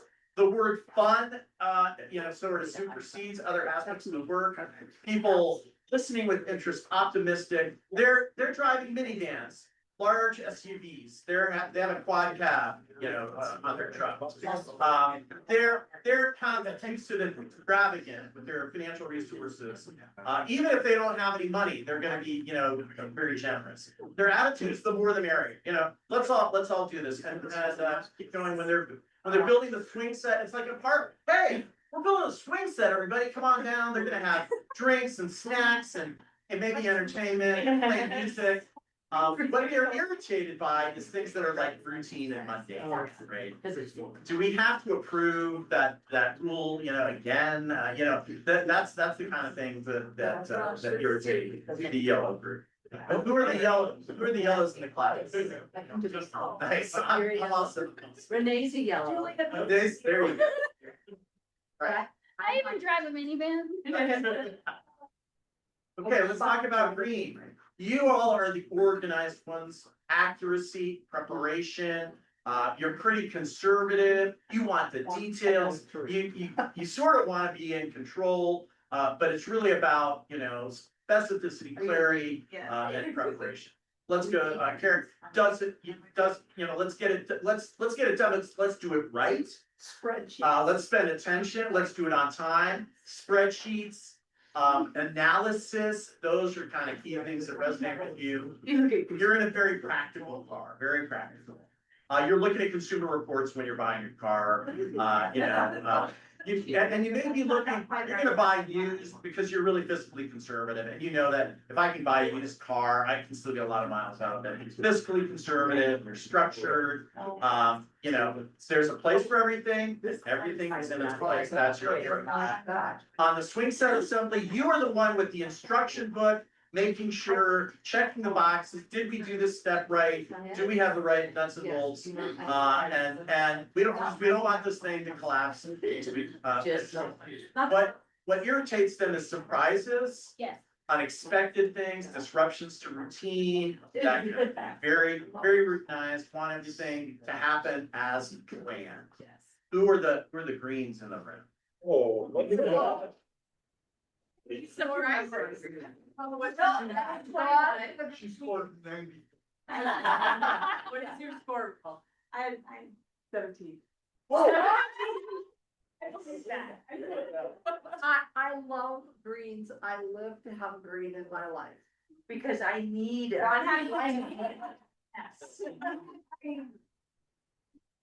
Red is my next one, it's step 5. All right, so let's go to blue, I think is what we have left. Blue, these are the creative types, aliens, misunderstood, or at least they feel like they're misunderstood, really sincere, passionate about what they, you know, are driving for, very loyal. These are very loyal people. Open-minded, they're willing to hear the whole group, they wanna help, you know, find that middle ground, you know, excellent ideas never, you know, are never heard. They're driving a Jeep, a Bronco, a pickup, something that, you know, is kind of reflects your free spiritedness. I got it, I was a red. There they are, right? They're writing poems and singing songs. They're putting out candles, they're hosting picnics. This is how they build relationships. Their attitude is like, please, just understand, I just want you to understand, just want you to understand. They're all over the place when it comes time to swing sets. But they understand the intentionality and the joy aspect of wanting to build the swing set. What they're irritated by is insensitivity and impatience. These are the things that No, I'm totally impatient. who are the blues in the group then? Who's half blue, half blue? You're blue. I'm happy. I'm half, I'm 11 red and 8 blue. There you go. I'm 11 yellow and 10 blue. Oh, I was So I feel like my mess is just like on display. This is amazing. So, you know, again, we've sort of done the share out and I think we could open it up for a little bit of discussion if you want to, you know, how did you feel like it captured you pretty well? And many of you, you know, I think when you get to a certain point in life, you're already aware of some of your strengths and weaknesses from a personality perspective. You know, if any of you want to reflect on the kinds of ways that you, you know, either regulate or don't regulate, because I think that's also a fair takeaway from this kind of exercise. Mr. Chair, with your indulgence, we can just, have people reflect a little bit on this exercise. I think there's a difference between who you are at home and who you are at work. So like, because I know I'm always yellow, every personality test I'm yellow. I can just tell you by the color. But that's who I am as a person, but when I get to work, Bree was my lowest score with 1, but that's who I'm at work. Cause I have. Those things resonated with you. Yeah, because I have to be that way to regulate the insanity that is in my head already, so that's how, I have to be that way to regulate, to be successful. Yeah. Otherwise I'd be all over the place, so I feel like I have work Julia, and then, or here Julia, and then, you know, home Julia is nuts, so. Which is a fascinating, you know, because I think a word that describes it as like code switching, right? You are this way here, and then you're this way here. And the thing is that sometimes causes stress, because when are you your most authentic, right? This is where you're gonna be most comfortable and least stressed out. When I'm outside at recess with kids. There you go. And that's probably when you're most yellow, right? Yeah.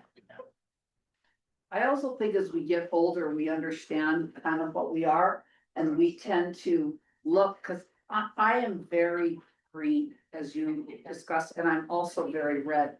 But I came out strongest in yellow and a little bit, but I've learned how to mitigate those things, and I can tell when I'm being too red, you know? Interesting, yeah. And so I mitigate those things, and I've done that enough in my life that some of those ways that I mitigate almost become my personality. I think you learn that as you get older, if you wanna be successful, if you wanna have impact in your job. Yeah. You know, just like you're talking about. And it may be actually, you know, there may be two things when, because sometimes you also like own certain aspects of your personality more, Yes. right? So there's some things you might own more, and a few other things you might say, I really need to be more attentive. I need to be a little bit less of this, but I'm gonna embrace this, right? You know, I think in myself, one of the things, you know, that fun aspect of it, I think as I get older, it's like life's too short not to be having a good, you know, having a good time, doing things that are joyful, right? And so, you know, that's influenced me. But at the same time, there may be some things where it's like, okay, I really need to, you know. Yes. And again, sometimes talking to your spouse about this exercise, you can figure some of those things out the way you changed over, you know, the course of the years. Who else wants to reflect? So the other day, so I do have people who surround me who compensate for some of the. And so I came out dominantly red that I want to get things done, and I've been working on this project where I really want it to be done. And a green person said to me, Lisa, don't ranch this, like do it right this time. Don't ranch this. Yeah, you know, I've been on the ranch, I'm gonna get stuff done, but this time I really kind of needed to do it. So the green person helped. And you, that you needed to help. I think it's interesting how, like, a yellow person can, you know, maybe get with a blue or a green and pull out the fun in them, but sometimes with the right red, you stress the red out, like they're just not, like, they'll go with you sometimes, but then they're like, okay, thank you. We actually did an activity at NASB where we took one person from each color and they gave us like a prompt to go and talk this thing out and then come back with a solution. And it was kind of funny when we came back, it was very clear, like all of the roles and how a certain piece of all of us missing their yellow. Yeah. Yeah. So it was actually kind of funny. Like I took out my phone to take notes. Yeah, so. The yellow's like, who brought goodie bags? It's a funny activity too, because you kind of go in with that role in mind and you know that, oh, I'm going in as a red or a blue, and then you kind of see that present and you kind of build that role too, and you have that expectation. Well, thank you for taking the time to do that. When we did this at DC, Paul and I said, we've got to do this with the full board. This Very, That's cool. thank you. And if, as we think about it over lunch, if there are things we wanna come back and share out after lunch, if you guys are okay with it, we take a little bit more time to do that, okay. We are gonna have lunch with, some of our education partners. Another thing we thought about while we were in DC was that it'd be really nice to spend some time with our partners that we typically only get to see when they're at the podium in front of us, and we don't often just get to sit and have lunch with them. So we're gonna do that for the next hour or so, and have lunch with them and just get to sit and chat. So basically, everyone who's here. But first, we have a new face at our table. Yes, Yes. So if you just want to introduce stranger, let's take a few minutes, please introduce yourself. Hi, everyone. Thanks for having me in call. Thanks for the invite. Thanks for having me here. My name is Manish. I'm the governor's tax and education policy advisor. So this is obviously a shorter than that. And we were just discussing about how we both got promoted pretty heavily today. So no, it's a real pleasure to be here. I joined the office just a little while ago, but I've been working on Montana issues for a long time now, most of the tax side. I am an educator. I worked in Title I schools. I've run private schools. I've taught every age from 5 years to sophomores in college. So I am privileged to be here and looking forward to the conversation. What kind of teacher were you though? Gosh, well, I've coached 5-year-old tennis and I taught economics to 5-year-olds and then all the way through high school. I taught middle school and high school Spanish and business law at the University of Illinois. So I'm a lawyer by background, tax attorney by trade, and a former officer of the United States Coast Guard. So Cool. been a few years. That's cool. I feel like he needs to take the personality. Yeah. So we got to hang out with ECS, a few of us who were there a few weeks ago, and then he's also governor's appointment to the School Funding Interim Commission, so had a rapid education on what we're doing with that, so I said Captain with me for the last couple of days as well, so glad to have him as part of our board. So now, take lunchtime, get to know him, get to spend some time with our partners, and we will stand in recess until 1 p.m.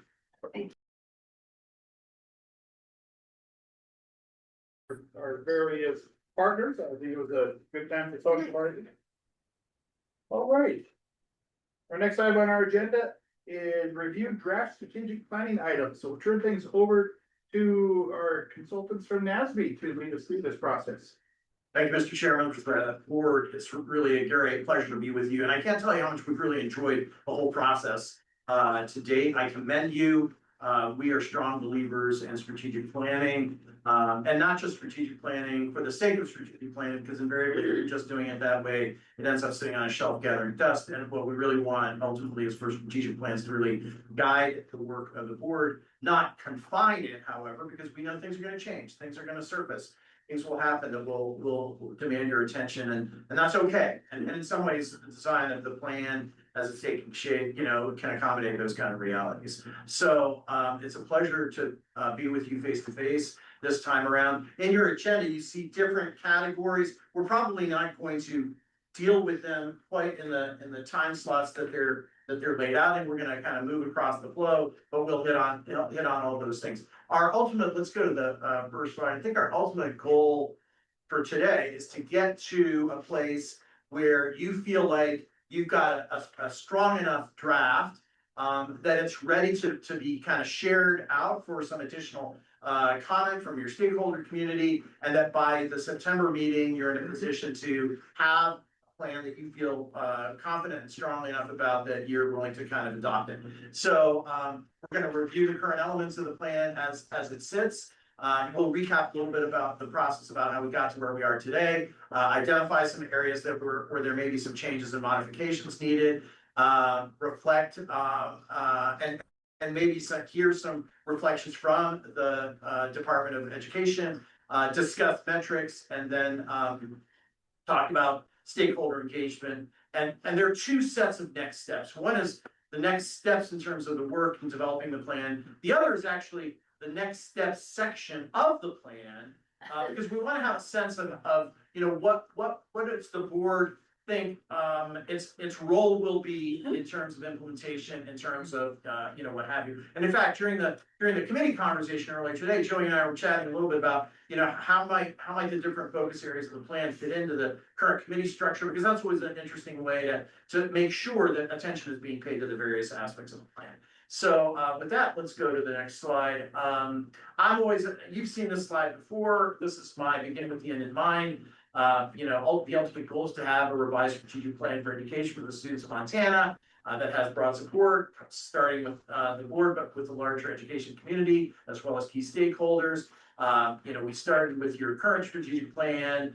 We've developed some focus areas. We've got the timeline. I think the timeline is the next slide. We'll just recap where we've been and where we're going.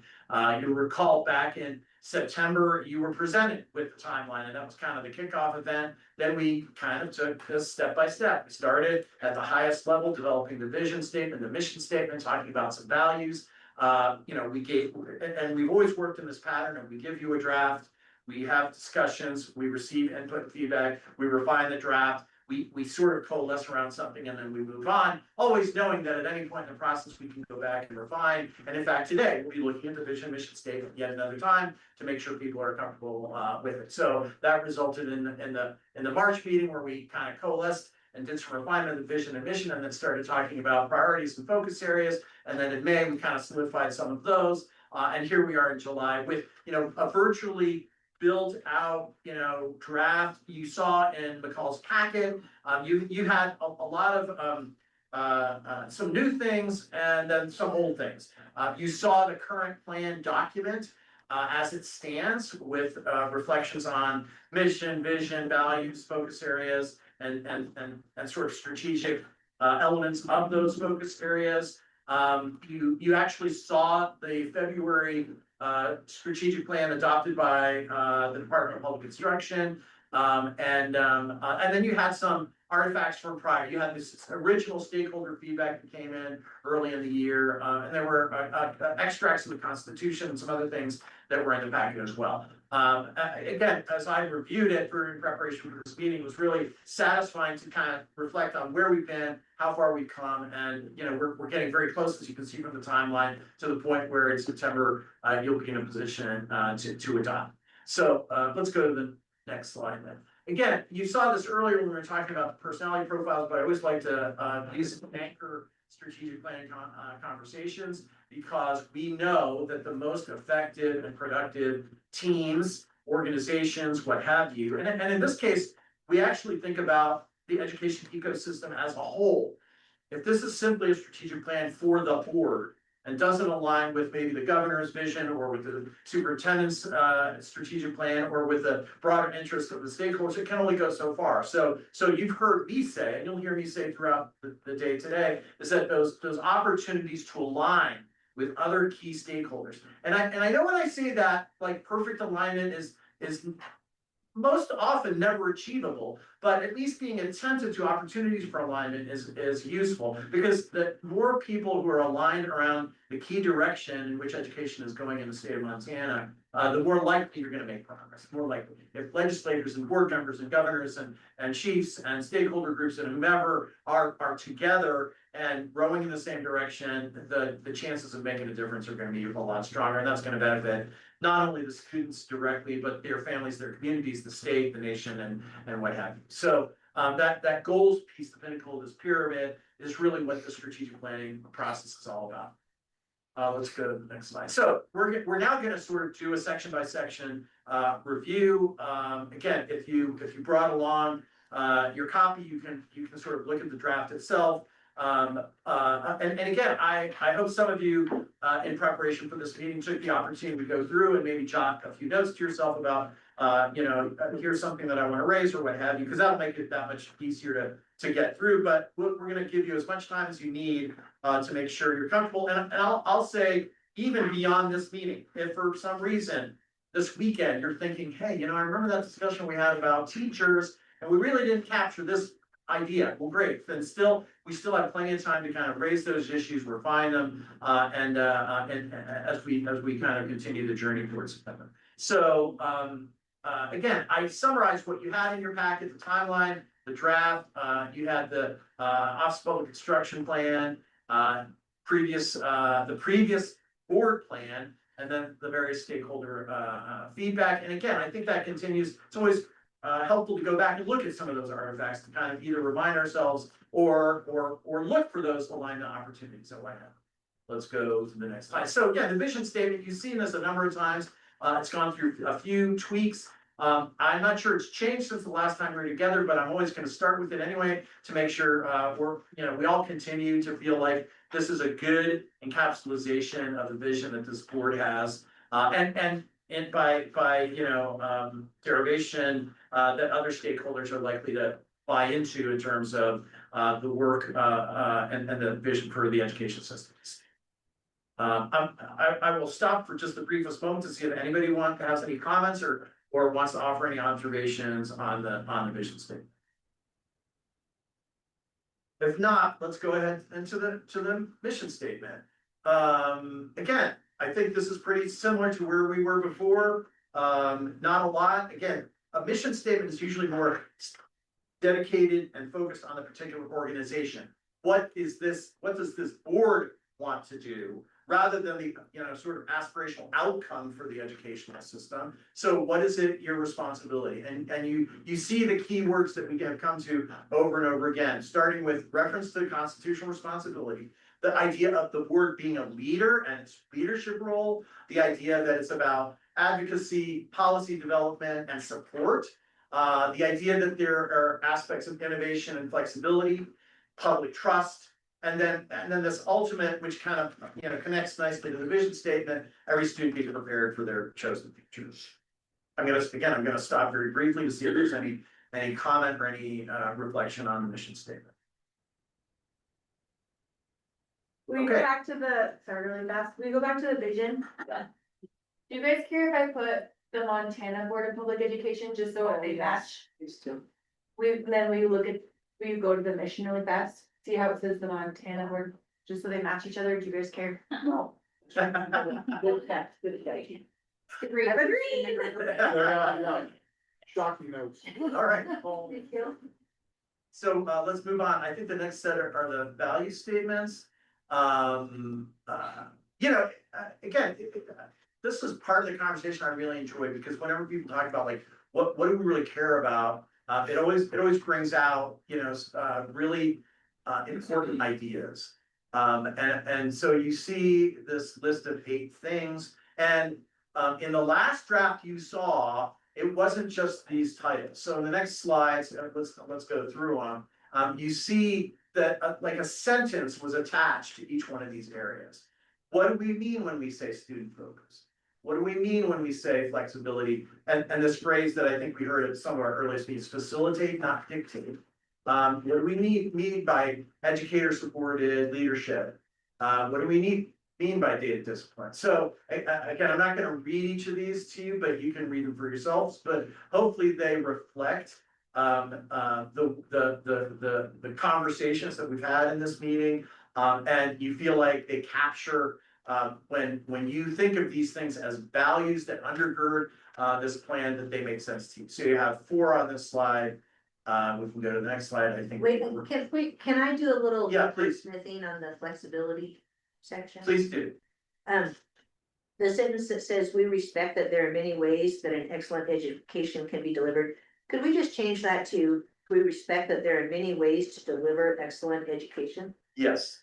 I have a similar comment on student focused, allows that verb doesn't match the beginning of the sentence. So Yeah. see, it's weird. So like so the original sentence, our actions and direction should always be centered on what is best for students and allows them to reach. Allow. Like, Oh, I see. it's weird. On. On student Our focus actions and direction should, allow them to reach their full potential. or our actions and direction should always be centered on what is best for students, enabling them to reach their fullest potential, or something. That just allows sounds weird to me. Yeah, Wow, sounds like we're granting permission. I like. Enabling them to reach their fullest potential. And, or enabling Them. What's best for students, And enabling enables- them, comma, enabling them to. or comma enabling and enables. Empower, yeah. Powers is better. Yeah, I love you. Powers is better. Themselves. Yeah. Help there too. Sorry, that sentence just didn't Underneath. bother me. Was it and empowers or was it comment power? Was that? Either one, and Comma empower. empowering. My preference. The other thing I'm reminded in looking at this slide a little more close is that the third one, we never really quite finished the idea. No. What? I was gonna say, my little test to see if anyone would actually bring it up so that I get you guys talking to each other. And you were gonna just go to the next slide. So say a little bit more about, yeah, because I think the third one was really the teacher centric, the educator centric, teachers and leaders. We, once again, we use this idea of, you know, their primacy in terms of the role of delivering the educational experience. Any thoughts about how we need to, what we need to say in that particular sentence?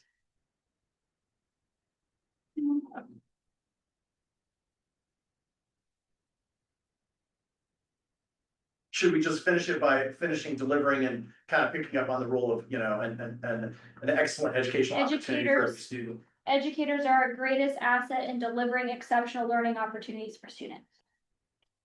All right, we'll start use there. that. We'll use Start there. Yeah. We can. And then, again, we'll give you a chance to kind of mull it over and see if it resonates. Different. I feel like it would Yeah. be really reinforcing if we said.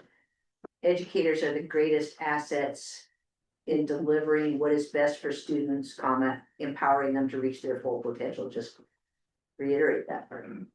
But if we said that about. I know, that's what I mean. Why don't you just get rid of it? What? If you're reiterating it, what you already Well, have. because we're saying the educators are the greatest assets. To reach our goal, which is student centered. We put our You get- students at the center of every decision and invest in educators as our greatest asset, creating meaningful learning experiences and student success. Council, do you want to weigh in? Yeah, that particular one, you're simply making the fact statement. The other three priorities, you're saying our actions, our focus, our support is. If you want to bring in the importance of educators, perhaps you could say something along the lines of our commitment to educators in delivering the high quality education to our students will be a priority for the board or something along that line. And I mean, you're correct. Educators are the greatest assets, but you need to say something along the lines of, we are committed to supporting our educators in the delivery of the highest possible quality education to our students. You're closer I because like that. this is not about educators. This is about leadership. It's about, that sentence is about leadership. It's student-centered, educated, supported leadership. So the sentence should be about leadership there, not. Board leadership. Because that's what your focus is on your values. We could say something like, as educators are the greatest assets in delivering quality education. Then the rest of the sentence has to be about the leadership that supports them. What that leadership is supposed to look like. Do you like the word commit, the word being committed to something as part of that value? Maybe. I haven't found that, I haven't found a way to fit that in there, I haven't thought about that yet. I like your point of what we're talking about is the board's role and We're the talking about leadership and the And leadership of the board. Our leadership supports student-centered educators. So we're student-centered educators supported leadership, that's us, with the leadership. So what is it the educators? That's what that's saying. Yeah, it is, because student-centered and educator-supported modify leadership. Those two words, those two hyphenated words, modify the word leadership. And we're talking about our values that are the key. I don't know what we're talking about. See where it says values and principles that guide and shape and action of the decision. I'm not sure what this sentence says, but student-centered leadership, educator-supported leadership, we're talking about leadership. So if that's not what we want to talk about, then we need to change that. Can we pretend it doesn't exist and read the rest of them and see if there's any holes that need to be filled with an additional I statement? agree with that stage. Sure, Like, is I- it even that's necessary? fine. Is it even necessary? Because I'm saying that we're talking about leadership. I think going back to McCall's point, that there has always been in this board's discussions. That we talk about education as being important. And I guess the question becomes, is that idea captured to the point that was just made? If we, and again, it may vary, first of all, I love that we've identified that there's not a shared understanding of what this item is, because we need to get to that point. But it may be that we still need to retitle it with something that's more educator focused, if we feel like that's really a priority. Let's go to the next slide and look at the remaining values. Okay. If that makes sense, and then we Go can. back one more time, there's the little tiny Yeah, edit in the flexibility part where it says the role of the state should be to, can we change that to the role of the board? Should be Sure. to create. Catch. although again, as you think about the broader, you know, education community, right? Because, you know, the board can only do so much. I think the question becomes for you is, do you think others in the education community and ecosystem will say, you know, we see it as our role too? Do you wanna kind of define things more broadly so that others can say, yes, it's not just the board's responsibility, but it's all of our responsibility? I think this was about local control. I remember. Yeah, our it is about discussion- local control. Yeah. And it should say state, we could put specifically the Board of Public Ed behind it in commas, but I think it's good that it says state. Okay, I think you're right, it was both. Okay, so, excuse me, Sorry. So let's go to the next one, just so you can see the more specific wording of these two.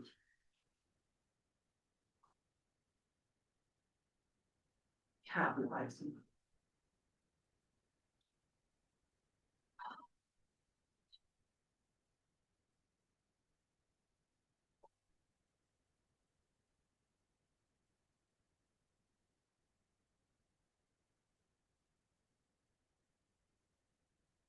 Any thoughts on these two?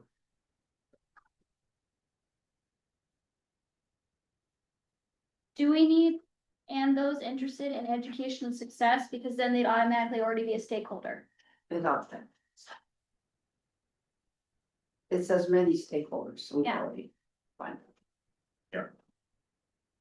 Here we go.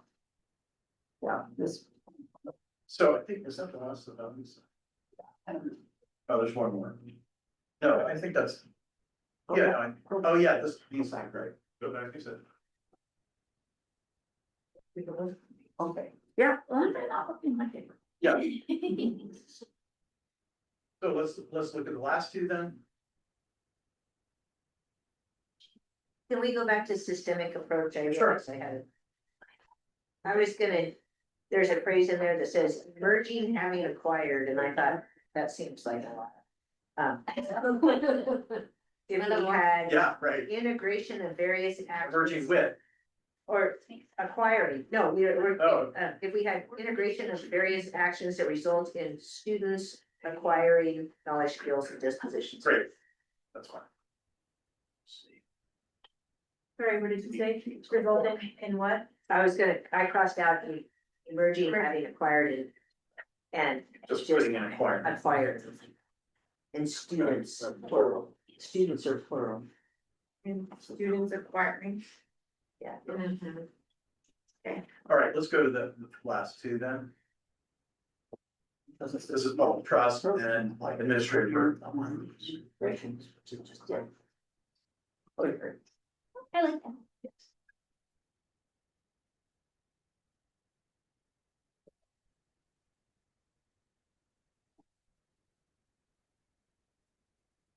When I read these over, it was struck me again at that the whole thing is putting us as a state entity, not in a proscriptive role, but a supportive role. I thought that was, I like that.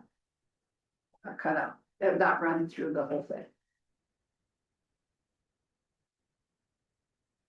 Yeah, and I think that has reflects the conversation that has been Yeah. had. It just, it struck me anew as I was reading. Right.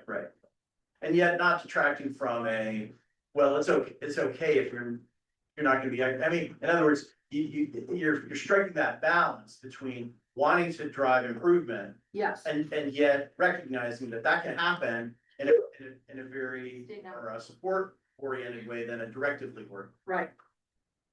And in Montana, that's the way it works. That's right. We want it to work great. So let's go back to the original full list where we just had the short titles and readdress this issue. Do we wanna either, I mean, I think the motion on the table is to delete the third bullet. But now that we've looked at everything, do we still think there's something that we ought to be saying? Again, I'm gonna put on the table that about educators as the focus of the value, or not. So what are we what was it? Help me remember, what was the essence of the conversation? Was it about leadership that supported educators, or was it about educators? Which one was that conversation in this about? Do people remember? Well, here's what we have, educators are. I know, Right. I know, but because that thing is student-centered is a phrase that modifies leadership, and educators supported modifies leadership. So do we want to talk about educators, or do we want to talk about leadership? Because I think both of those, both supporting educators and supporting leaders are the things that we talk about on this board a lot. We talk about them when we modify our various chapters. But for those of us that aren't an English teacher, how do we word that so that they don't have to think about it in clauses? Cause I think that's the. What, well, What are my we trying to question say? was, what are we Are trying you to talking say? about both leaders and educators, or just educators being supported by leaders? Yeah, that's what I wanna know. Which one? Then we say that. But first of all, which one are we talking about? I don't think we should talk about one exclusive of the other. No, No. we can talk about student-centered educators, educators and leadership will support those. And I support agree, leaders. because we actually don't have any control, I mean, maybe in a very distant view of how Yes. leaders lead their teachers, we don't, but we have But we in other ways. But we have administrative rules, That- which, is that a value that we want a spouse? I can remember talking about these things when we were doing, various accreditation rules. Don't you think so, McCall, that we talked about both leadership? I talk about leadership all the time. You know I do, that I want it to be leadership that has flexibility, that can support the teachers, but I want teachers to be student-centered educators. We talk about those things as we go through our various, the chapters that we've looked at. But I don't know what there we were trying to get to. I can't remember. That's what I think this started as, and I'm trying to go back in my notes. I think it started as educator leadership. Okay, Educators as sort of with the implication you're as talking the about class admin, leading. yes, right? because we give direction to admin. We give Yes. policy. That's what I believe this started as. Okay, Okay, that makes sense. And I think this was meeting in May, I think. I have And my I notes think from we them. changed it. I might not have mine somewhere too, but But I think we're right in identifying that it's the wordiest of the values. Yeah. And it's confusing. So maybe at some point we'll take a little break. I mean, we could just say supported educators. State Well- leaders should support educators who are the greatest asset in delivering a high quality education. I like that. I mean, educators encompasses teachers, Administrators, principals, yeah. superintendents. I think if Okay. we use the word educators, we're broad. I like that. And we're implying, or we're wanting to make some sort of statement that we're supporting their profession, educator, leader, their important. success. There you go, I like that, That's what I found. or just educator. Educator leaders, so we're looking at as educators and leaders. Yeah. Okay. Okay, Yeah. that's good. Okay. So we'll retitle it educator, leader, importance, we'll Or process. something like that. Yeah, or we'll process the words that we just heard, and that will bring greater clarity to that. All right, so again, you'll have another opportunity to kind of see how it plays out, but let's keep moving forward. Would that's all. you, when you wordsmith that, would you put that in italics or something, so we? Yes. remember? Yeah, or we can put it in red or something. Yeah. So it jumps out. Okay, so moving on, we're now gonna transition into the focus areas. For each of the focus areas, and we'll start by talking through the summary slide. We have the opening text around the focus area. Well, we have the name of the focus area, then we have the elements of the focus area. We don't have the full text that you have in your document, so if you want to wordsmith some of that, that's fine.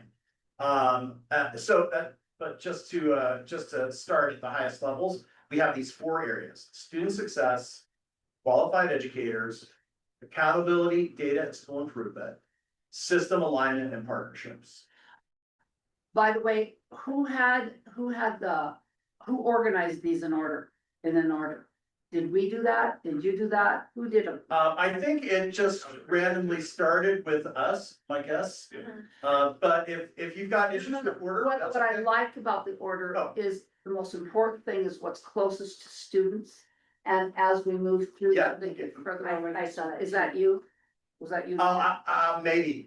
I like it. it wouldn't surprise me because it's I know kind this. of. I know this. There's a structure that is common to a lot of state boards. Okay. Yeah, so you have the student and the educator, Yeah. then sort of the system following that, and I think. But if I did it, I was projecting your. I liked it. I just noticed. I'm like, All right, so let's dive in a little bit. So we'll start with, I did, for every focus areas, I also have a slide about the measures. I think the last iteration of the document was the first time we tried to be a little more specific about the measures in that category, and it's really one of the key focus areas that we wanted to address today. Both tapping on your understandings of available data, and this is also gonna be another element where our stakeholder engagement process will be one that tries to call out and extract ideas for, measurement. Measurement is always a tricky thing, because you don't want to make it too complicated. Or pick measures that are either hard to measure or hard to move, frankly. But we'll talk about it. I added this slide because I wanted to remind people that when we talk about measures, there are different kinds.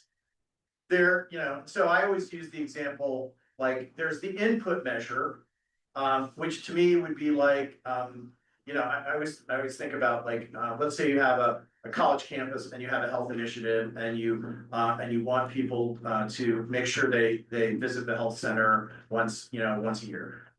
You might say, okay, well, we're gonna print up some pamphlets, we're gonna spend $1,000 to print up some pamphlets and distribute those pamphlets. That's kind of like an input. What are we putting into it? Well, we're putting into it some money, we're gonna, produce some things, and that money is gonna support some sort of activity. So you can measure that.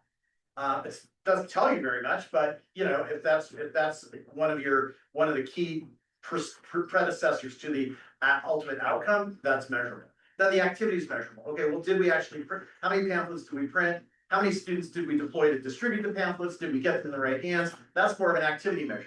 It doesn't yet reflect any change in the outcome, but it's like, oh, well, if we think that that's the thing, and research is telling us that that's gonna make a change, we can measure the activity as a precursor to what we want. Then there's the actual output, which is the getting of the pamphlets in the hands of people and perhaps them changing their behaviors.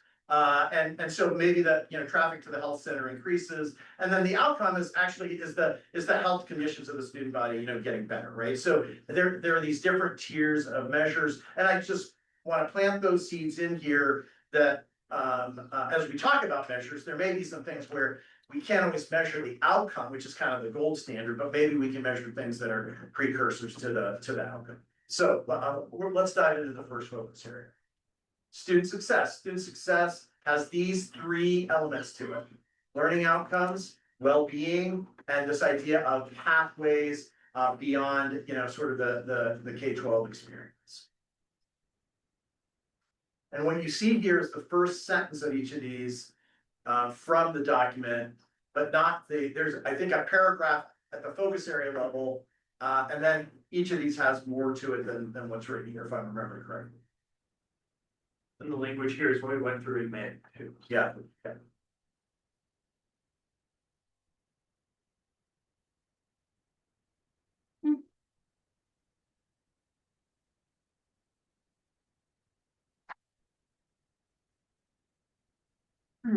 Under the student well-being, I'd like to see physical well-being and safety, that they feel safe. Well, I think that's pretty important to student success. Well, I would say that that's implicit under connected, valued. That connected and valued, I'd say that you can't feel connected and valued if you don't feel safe. I think that's. Yeah, I think, the only reason for you to include physically safe is that we have an awful lot of violence in our society. And I agree with you that it's pretty hard to feel connected if you don't feel safe, but But then if we put in physical safety, then that opens up to, oh, so mental safety is not, and this is not, and this is not. if we just put safe and not the physical part, Because we do include the words used for physical well-being, well, we have well-being generally. But maybe the safety point you make might be, maybe worth addressing. We could add that to the sequence, feel safe, connected, valued, engaged, and ready to succeed. yeah, You go. That would probably be better. that's, I'm not sure I'm still sold.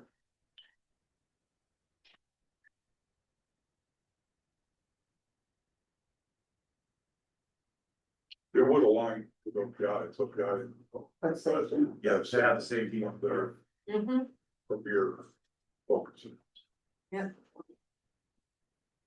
Other areas of this focus area that you, that there are comments around. Now, I think the next slide is our slide on measures, right? So in the first draft, one of the conversations that we had with McCall was, okay, like, what data do you have about different things? And it's really we discovered, or we were shared GEM system and the different things that are reflected in the GEM system, proficiency levels in different subject areas, graduation dropout rates, college enrollment, those kinds of things. So we added those. Now, we also recognize that if you go back to the 3 areas, that kind of covers you want to go just back a little bit. So that's kind of in the student learning outcomes and maybe speaks to the pathways outcome. There's really, as far as we can tell, not great data here in Montana on the student well-being. Now, you all will know better than I about whether maybe there is data that I'm just not aware of. We know that there are some districts that use like school climate. They actually measure how safe do students feel, how safe do they do teachers surveys and things like that. But if it's not universal and not necessarily available at the state level, I see the superintendent's I representative. would say it's in our packet. Right, yeah, we do collect data, Great. yeah, the national CDC publishes up the data from the Youth Risk Behavior Survey. So we do have that. I will go through kind of our safety initiatives. I just do want to make one comment. We are moving away as we talk about transparency and accountability and modernizing our systems. We are moving away from our GEM system. We have a new platform that is going to be released really hopefully soon. I believe you'll learn a little bit more about it in the data modernization update in the superintendent's part of the packet tomorrow. So I might suggest Yes. moving away from using the word GEMS. Yeah, fair enough. And if there's a different title that emerges, we likely should just align with that. Great. we could just put state reporting system. Sure. That Sure. covers us. Is there, say a little bit more about it's the youth behavior risk survey. Yeah. I mean, we can add that as another bullet in this. That's primarily those given at the state as an aggregated state level, or do you actually collect anything more granular than that? Yes, so there are certain districts where they collect like the specific Because it's district bigger, data, yeah. that goes back to the district level. I can't remember our accessibility to that district-wide data. Dylan, do you remember if we have access to it? We may. but, we do see the statewide level. Great. Yeah. So we'll start with that. So. The only issue I see with that is that like reading over that report, it's sexual activity, alcohol use, suicide thoughts and things. How is that aligned with student, like academic, like what we're trying to get that as an education? Right? And does this board do any programming or do any initiative of like, okay, are you lowering sexual activity among the students? I mean, I have a hard time seeing the impact we would have when I think about what we approve, right, on some of those things. So then it's yeah, we can collect it, we can see the data, we can compare it annually, but I don't know what we're doing that would Yeah. impact the data from your. Well, to your point, maybe it's a matter of identifying maybe a few indicators within the survey, like, we just had a conversation about safety. I think if I remember the youth behavior risk survey, there is like, do you feel safe? Yeah.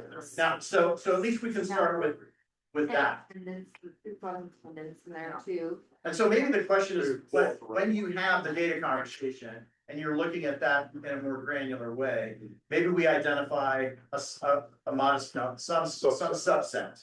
So that you don't necessarily get into, like, oh my gosh, we now have 30 measures. Yeah. Yeah, and because we are contemplating, but we said student well-being, I think we need to refer to the YRBS. It makes me very good.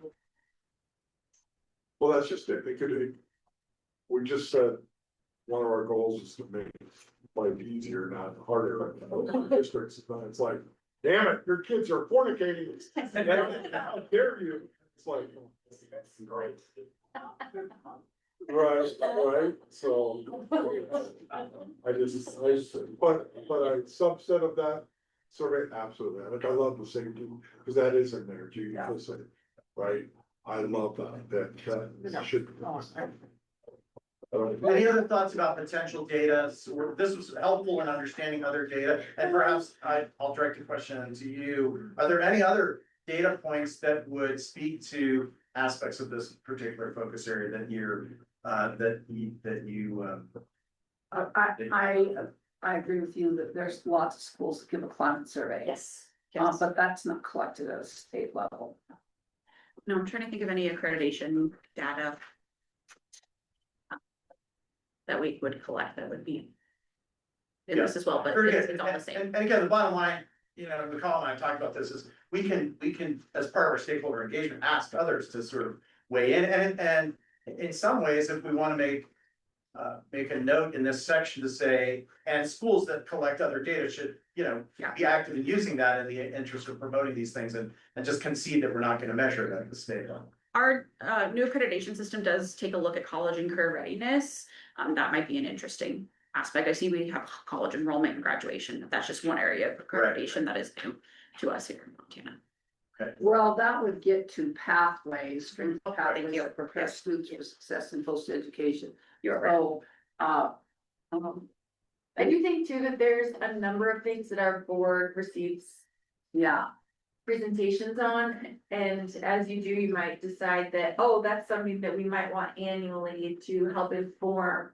The clearinghouse data, for instance. Yeah, so I do think that as we get more information or become familiar with other information. Yeah. It is things, those are things that we could potentially add. Yeah. And maybe you could go back and offer, hey, here are 2 or 3 things coming from some of these other resources that might be well reflected, especially from out of the accreditation process. Absolutely. Great. Okay, any other discussions around focus area 1 and its metrics? All right, let's go to focus area 2. Again, it's interesting that that the label we use for this is qualified educators. Given our conversation before, but that's exactly the right focus area. So, 3 areas: recruitment and preparation, educator retention, leadership quality. so Okay. that one back there probably was both about educators and leadership. And leadership from the perspective of school leaders. Yeah. Yeah.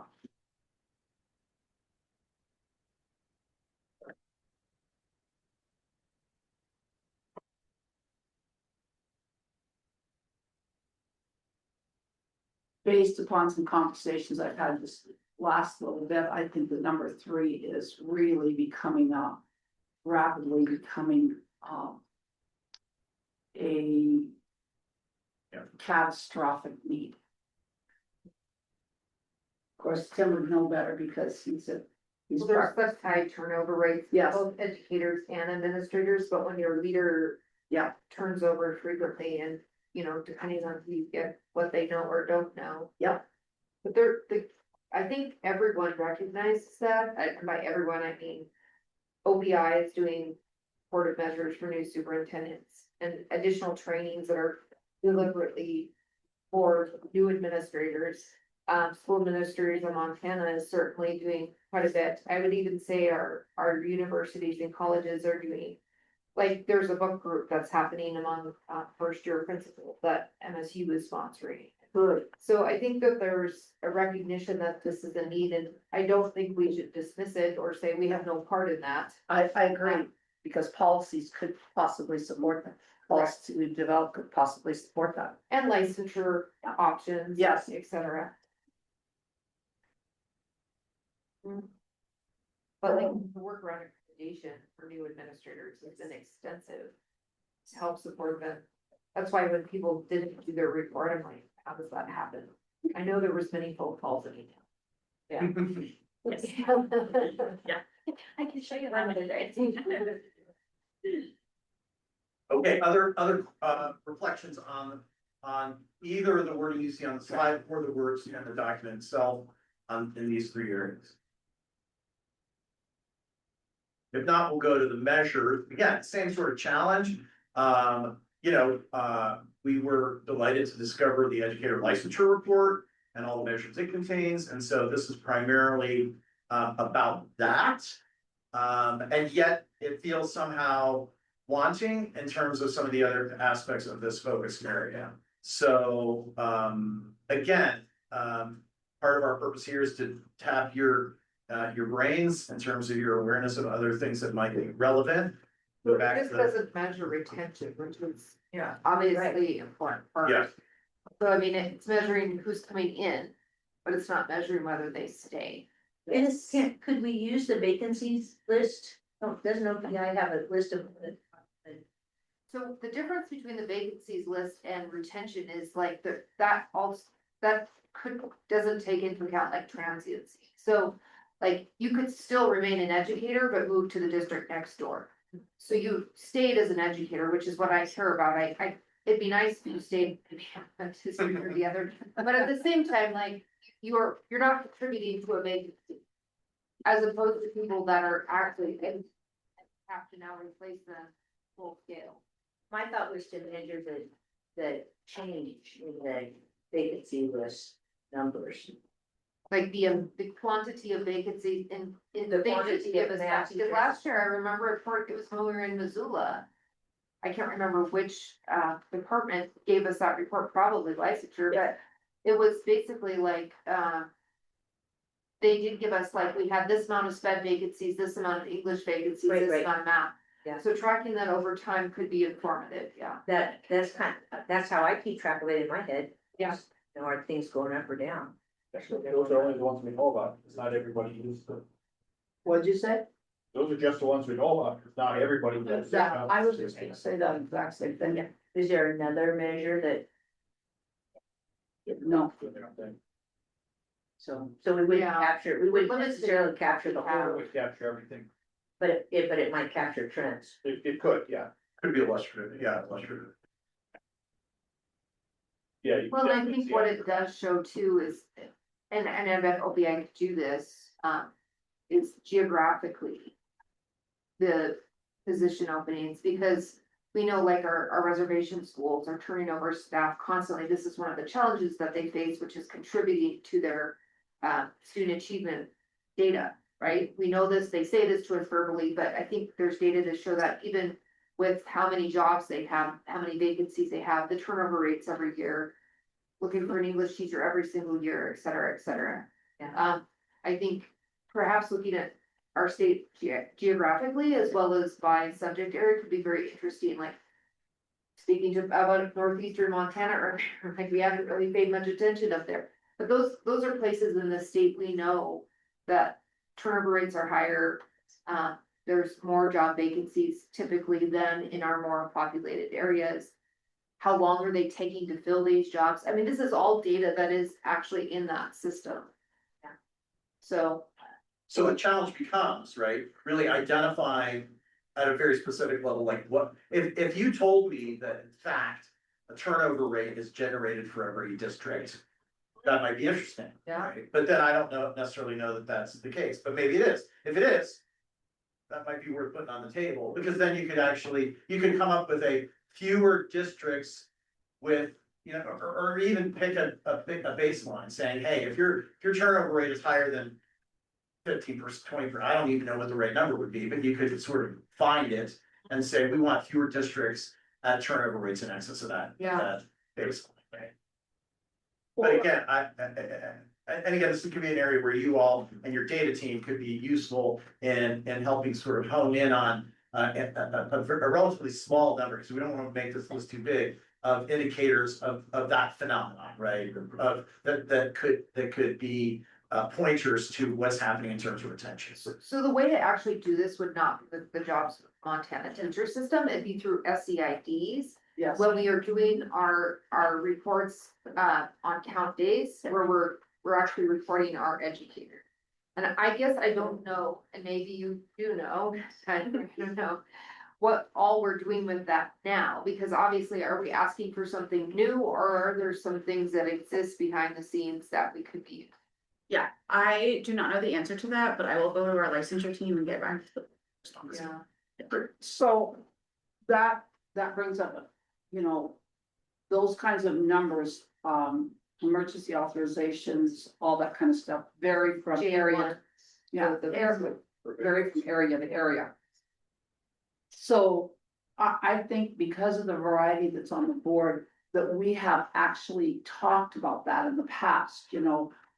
We need emergency authorizations because there's nobody applying from the reservation or eastern Montana or rural Montana, or whatever the case may be. We've actually talked about those kinds of things.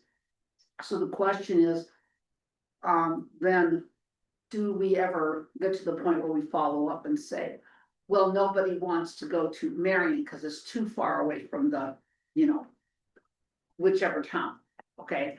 Or nobody wants to come to eastern Montana because if they live there, you know, you can't make a living at a school job. You can go down to the local, oil company and make 2 or 3 times and not even have to have a degree. So that leads to a systematic analysis of what are the problems and what do we have to do to mitigate those to some degree. We can't make oil fields pay less money, and we can't move Marion. Okay, neither one of those are possible. But are there things that we can do? And I think the legislature has done some of those things by its list of small schools and giving money to small schools who are, you know, have teachers in the first 2 or 3 years, you know, those kinds of programs that they have where teachers are hired and stay around for a couple of years. 3 years, I think the one program that I had, you stay for 4 years, you get 3,000, 4,000, 5,000, 6,000, you know, that kind of money to encourage retention. And I don't know about you, but I found success with that program. I don't know if you got teachers to stay because next year they'd make extra money. But I think that those measures and that kind of information can inform some of the some of the actions that we take. So if we added another measure up here that says we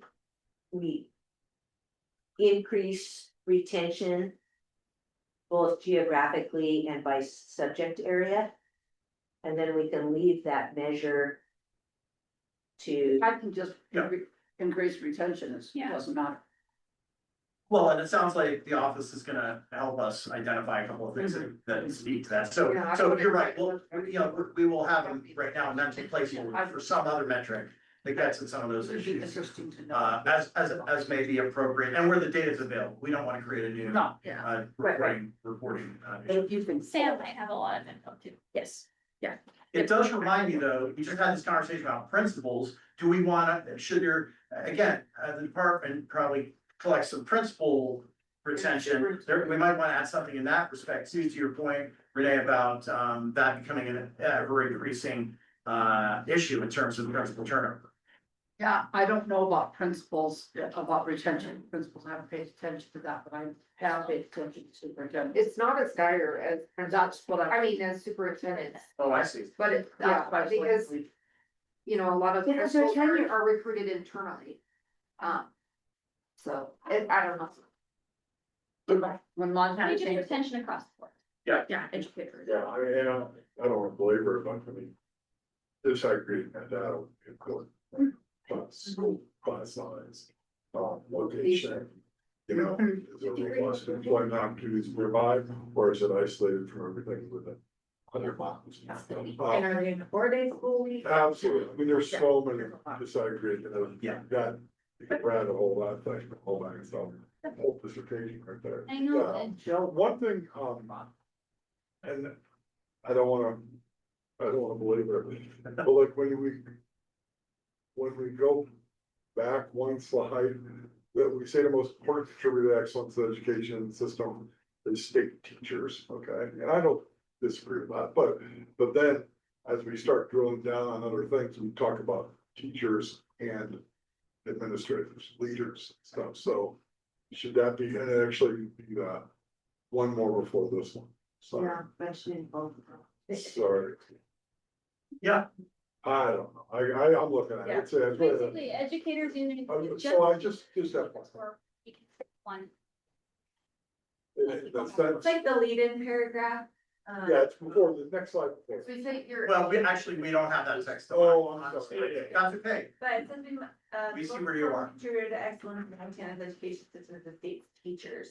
Educators. We can say educators. Educators. Yes, Yeah, education. that would I'm encompass. still an The other educator. things too, I mean, Right. parents, Well, I that's have, the thing. there's so. I'm still a And teacher. if we want to make sure that people understand we meet, we can say comma, both teachers and leader. Well, I just, we just made a class 9 license for parents. Yes, That, this, the last time we've done that, and there are educators that are recognized with licensure as well, so I think using the word educator is the best. okay, that's fine.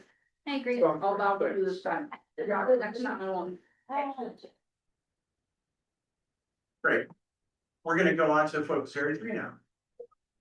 Focus area 3 is our accountability, data, and school improvement. And of course, we have 3 categories, elements, accountability, data, and school improvement. Take a look and, what do you call those? We're really starting. Efficiency. Reflect on, take a minute to read these and, reflect. Green light. I really like the relevant and meaningful data. I mean, we can collect data all day long, but it's not relevant and meaningful, should we even bother?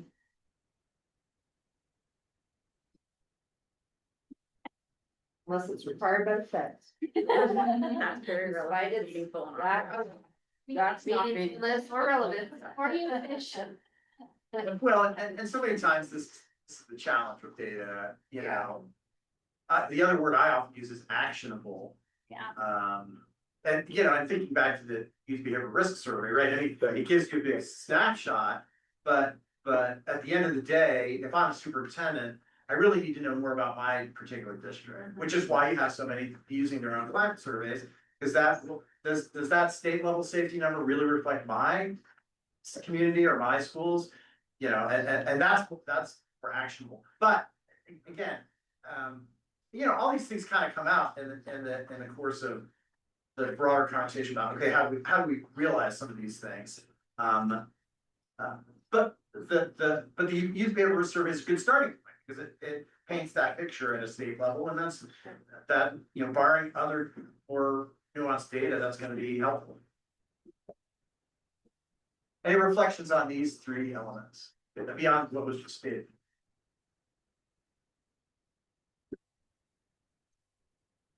This one is a little bit trickier to measure, so let's go to the measures.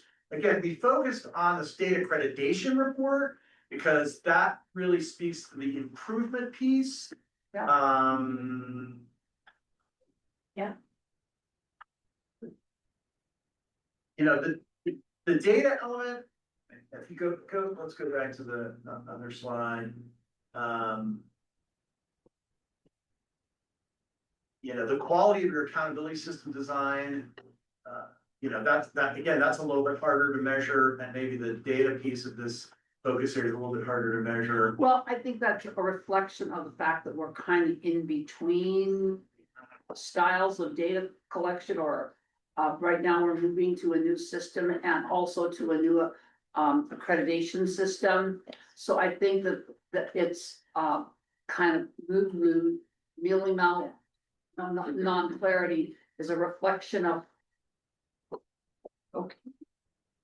is a reflection of where we're at rather than what we actually know what to do. This will be the first year where we're moving towards a 3-year cycle that the board approved last July. So we'll see a number of schools fill out the entire accreditation, plus there's schools that are receiving not regular status in their accreditation reports. So we're moving to that model. So every 3 years based on the region of the state. So the thing is measurement, oh, go ahead. I was just gonna say, if we did this, if we relooked at this again in 2 years, it could be much more specific and much deeper, I think. Yes, so we'll have data based on assessment and graduation rate and all of that for that set of schools for that year. But every school will turn in their general assurances, so, you know, are their teachers licensed? So there will be data, it just will not be all our 400 plus district school, 800 plus schools, yeah. Yes.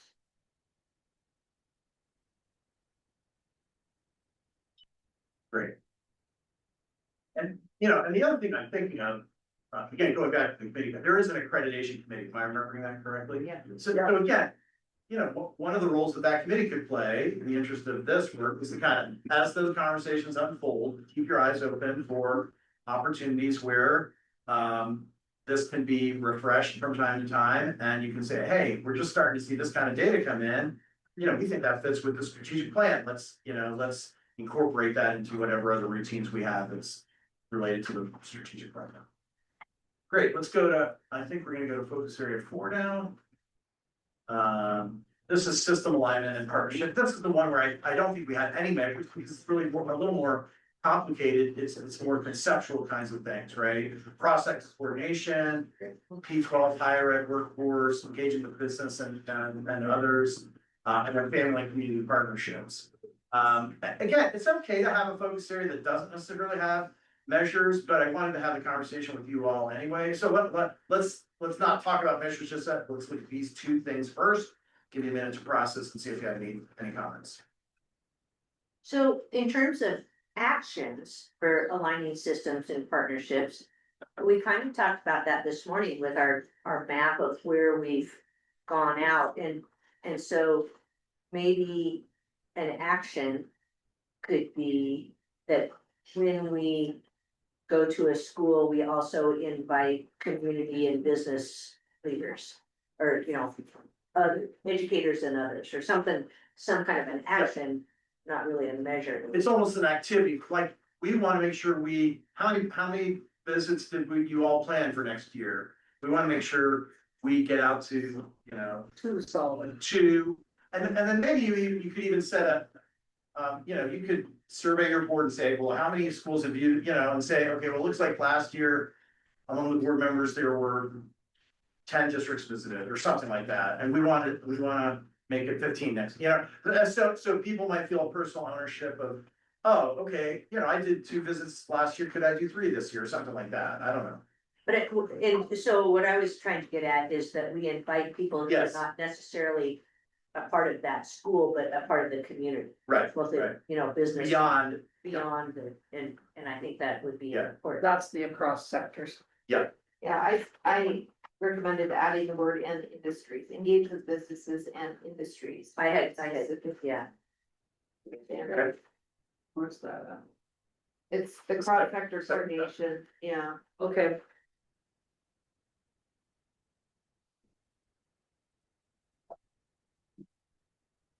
So I guess in action, that we take is, we plan, meetings, outside of our home base, and we also visit, specific schools that are charter schools. So that's our action, and our measurement can be the number of schools that we have visited in Montana. Considering there's about 400 districts, it may take us a while. Well, and I think I actually have a measurement across sector. Dual enrollment. Strong foundation. The future ready data. Yeah. How many schools are qualifying for that? Yeah. How are our partnerships going with that? I think there's. Yeah. There's definitely a measure there that. How that. And the legislation is requiring there to be reporting back to the legislature. It's a line. So as well. it doesn't need to be replicated. Yeah, So maybe Ron and the office can take the words you just said and put a little more meat to them so that it can be added to the list. All right, so any other comments about potential measures that would be reflective of those two categories? I think we should add, in the last one, sorry, before we go into that, Karen. Something about tribal communities as well as partners. It could even be in that like lead sentence. Partners not only include state agencies and education focused organizations. Right. And then you say, but parents, communities, and the entirety of the state. We could just make that say, but parents, tribal communities, the entirety of the state. Yeah. Or just tribes. Added there, Tribes, and then pick it up in this, in the elements. Yep. So would a measure of that include, I'm just thinking of the report that we got this time, on the use of. Mhm. The what report? We get an Indian for all report Oh. annually from them, from the Osceola Construction on some required data, statutorily required. Yeah. So, Financial, and how schools are implementing Indian education for all. Yeah. You know, are they paying Through for their- teachers to go to trainings, those kinds of things? Yeah, through their allowed expenditures with the enrollment. yeah. We could, yeah, Yeah, we could come up with a couple measures out of that. I wonder if that also has implications for the student focus area. You know what I'm saying? Let's go Anyway, back there. true. we want to put back to focus area. Back to number one.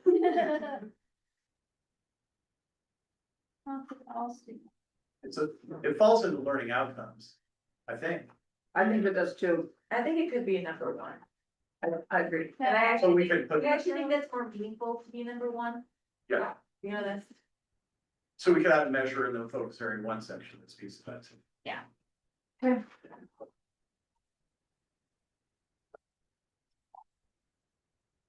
Okay. So I think we've covered all four of the focus areas and the measures.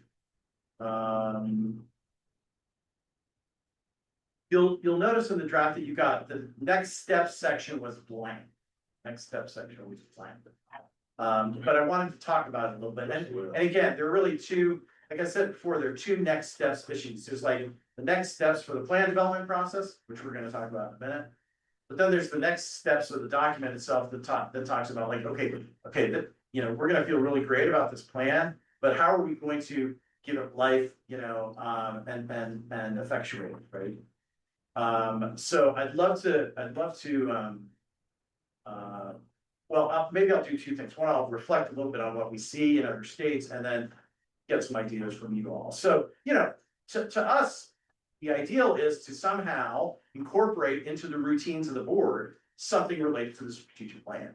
It looks like, judging from the agenda you have for this three-day meeting, that you've got the superintendent of public instruction coming in and reporting on the work they're doing. So some sort of periodic reporting to the board might, would be a logical, piece. And that could be sort of a continuation of what you're currently doing already and just making sure there are efforts made to show its alignment to your strategic plan, or it could be something different. So that's a common practice that we see. We also see from time to time, alignment around, the board's agenda or the board's committee structure. And in fact, Joey and I were looking at the committee structure and thinking, oh, okay, well, the focus area on quality educators looks like that fits into your licensure group kind of has that, something close enough that could make sense. Your accreditation committee has something akin to focus area 3, where you've got accountability, data, and school improvement, right? That kind of, and the measures are coming from that report, right? So do you find ways because then what happens is those committees have a certain ownership, and they become the ones who are looking out for not only the elements of those focus areas, but then the metrics and, and other things like that. So that might be worth considering. Yeah, and then I think the other thing we see is that as the agendas for board meetings are put together, efforts are made to sort of connect those, agenda items. This is a little bit trickier, right? Because not every agenda item is going to have a direct connection to something in a strategic plan, because you have responsibilities that go, beyond arguably what's in this plan.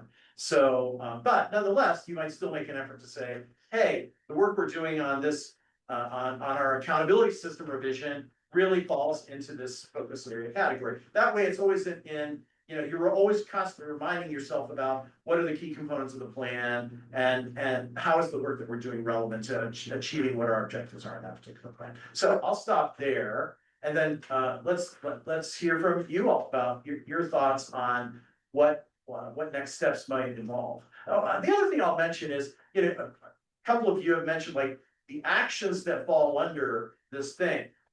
I think we made a decision early on not to go quite to that level in this document. So you don't necessarily, although we've seen other state plans that get pretty specific about actions, I think for this experience, we decided let's not try to do that. But that definitely could be a next step where the board should be, make the effort to more clearly identify or either actions that are being taken or actions that should be taken in the interest of advancing those particular elements of the focus areas.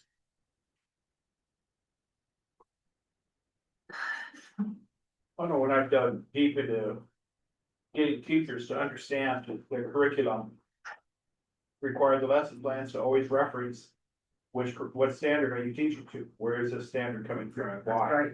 And so our agenda items, just looking at our agenda, you could go down the line and look at these different things.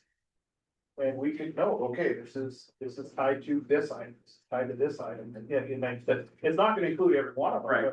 But even just a notation on our agenda is as far as what that area of focus is about. Is it gonna change our practice and the way we do things? I'm not sure.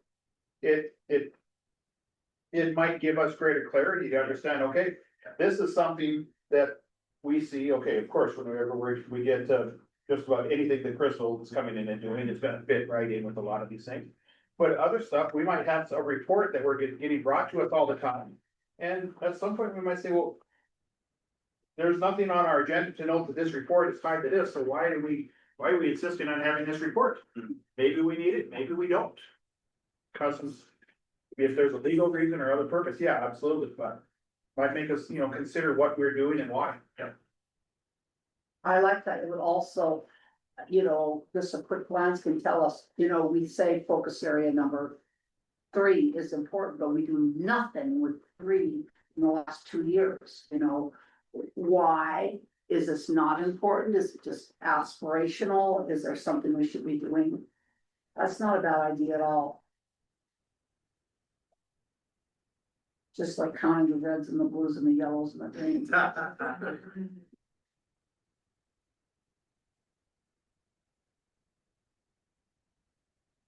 I do think that is also kind of what we're doing when we discussed the map.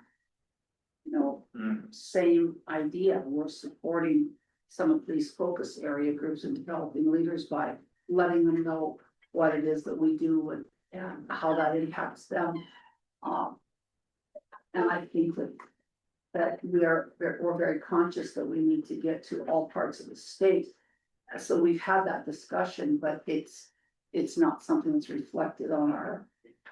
We know where we've been, we know what we wanna do, but this visual holds us accountable. Right. And So that's maybe the next step to continue to expand our. The school's understanding of the role of the board of public ed across the state, you know, kind of thing. We're doing it. And that is a huge change for us from even when I first started on this board.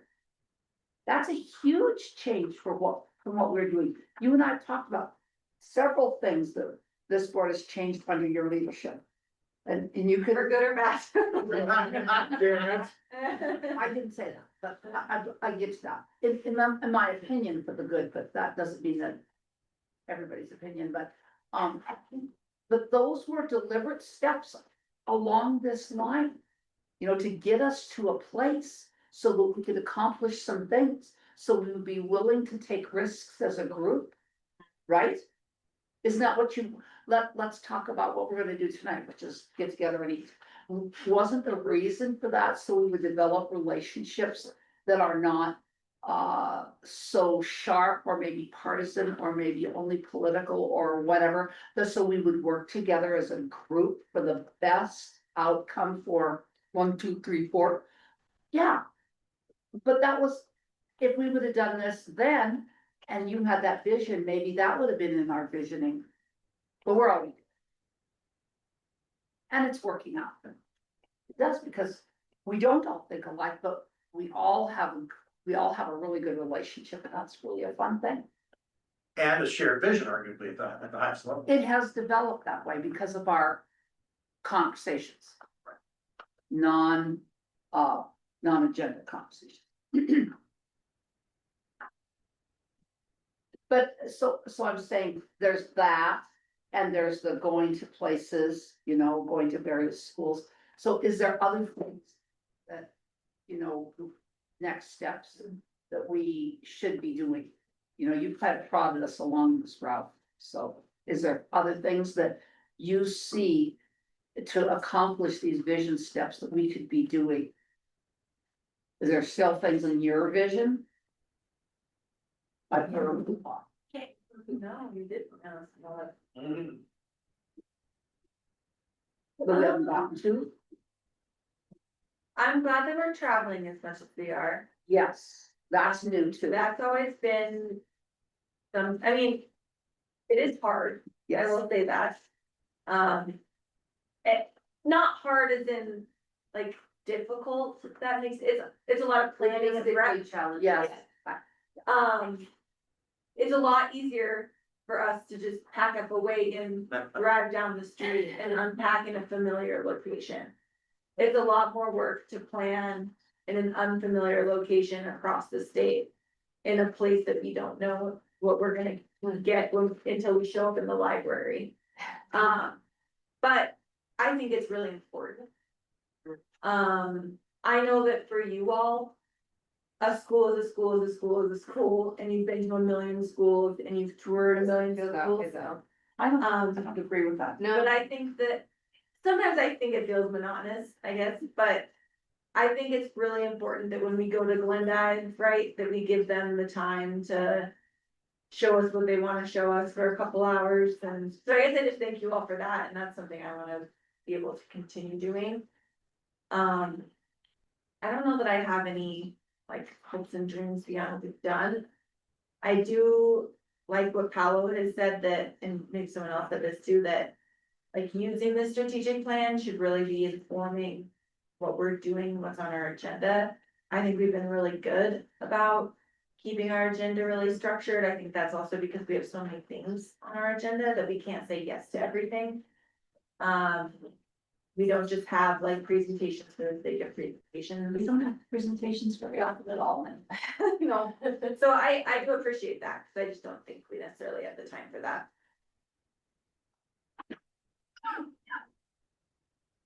so what color were you? You were green, right? Is that the one that always gets their way? Just ask. No, I don't think so.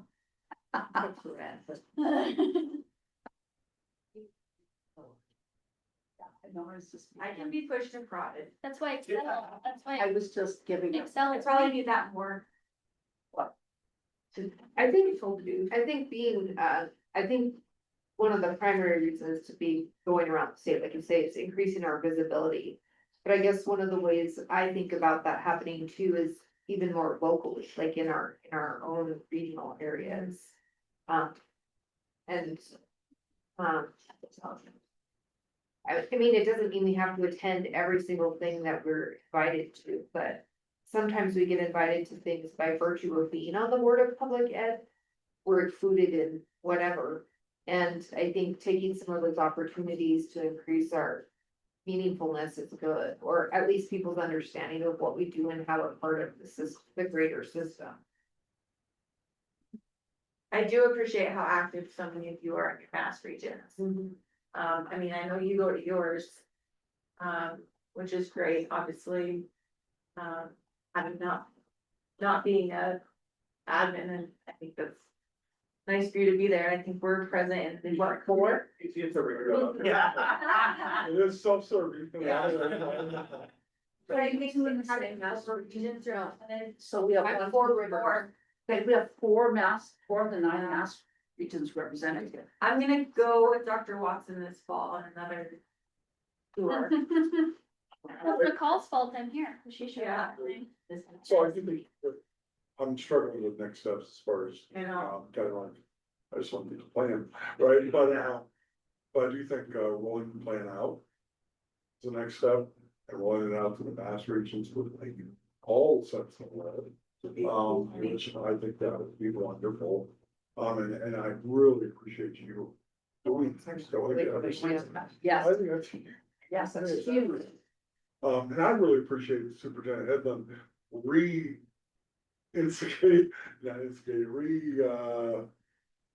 Invigorating. committing to your staff being at Mass. Yes. And the emergency superintendent. Yes, So, I think that, kudos to that. Yes. But I do think, I think rolling the plan out that way, so it's not just our plan. The state knows, like, this is what we're talking. Yeah, about. right. And it gives us some accountability, It does. we're accountable to it. We're informing our stakeholders. and with that, we have to be very careful because we're supposed to be the 60,000 feet people. Yep. We're supposed to be the people that have the perspective, that are not the ones in the weeds. So helping people understand the difference between, you know, the day-to-day and the weeds operation and what we do. And OPI, or Yeah. difference from OPI. So. Yes. also Then with other partners, right, so With other partners. legislators. But then also with, school board administrators, I think there's several groups out there that we just were smart enough. Now to vote. invite, right? But then I think everyone of whom you were so good in thinking, oh, we should have little lunch. We should share it in our plan. Yeah, we are gonna talk about that here shortly. Okay. Other thoughts on the next steps question? And again, invariably what we'll do is process what we heard here, might throw a couple of things otherwise on there and then circulate it back to you for your, consideration for the reflection, and then work to incorporate that into whatever gets sent out for stakeholder. Do you think it might make sense to take a break now? Yeah. And then Just just. do recess. And then when we come back, I wanna do 2 things. One is, to go through the OPI plan components. Just again, so that, if there are other areas to explore alignment, we can do that. and then talk about stakeholder engagement, and then that'll be pretty much the wrap up, if that makes sense. All right, let's take an 18-minute recess, be back at 1:45.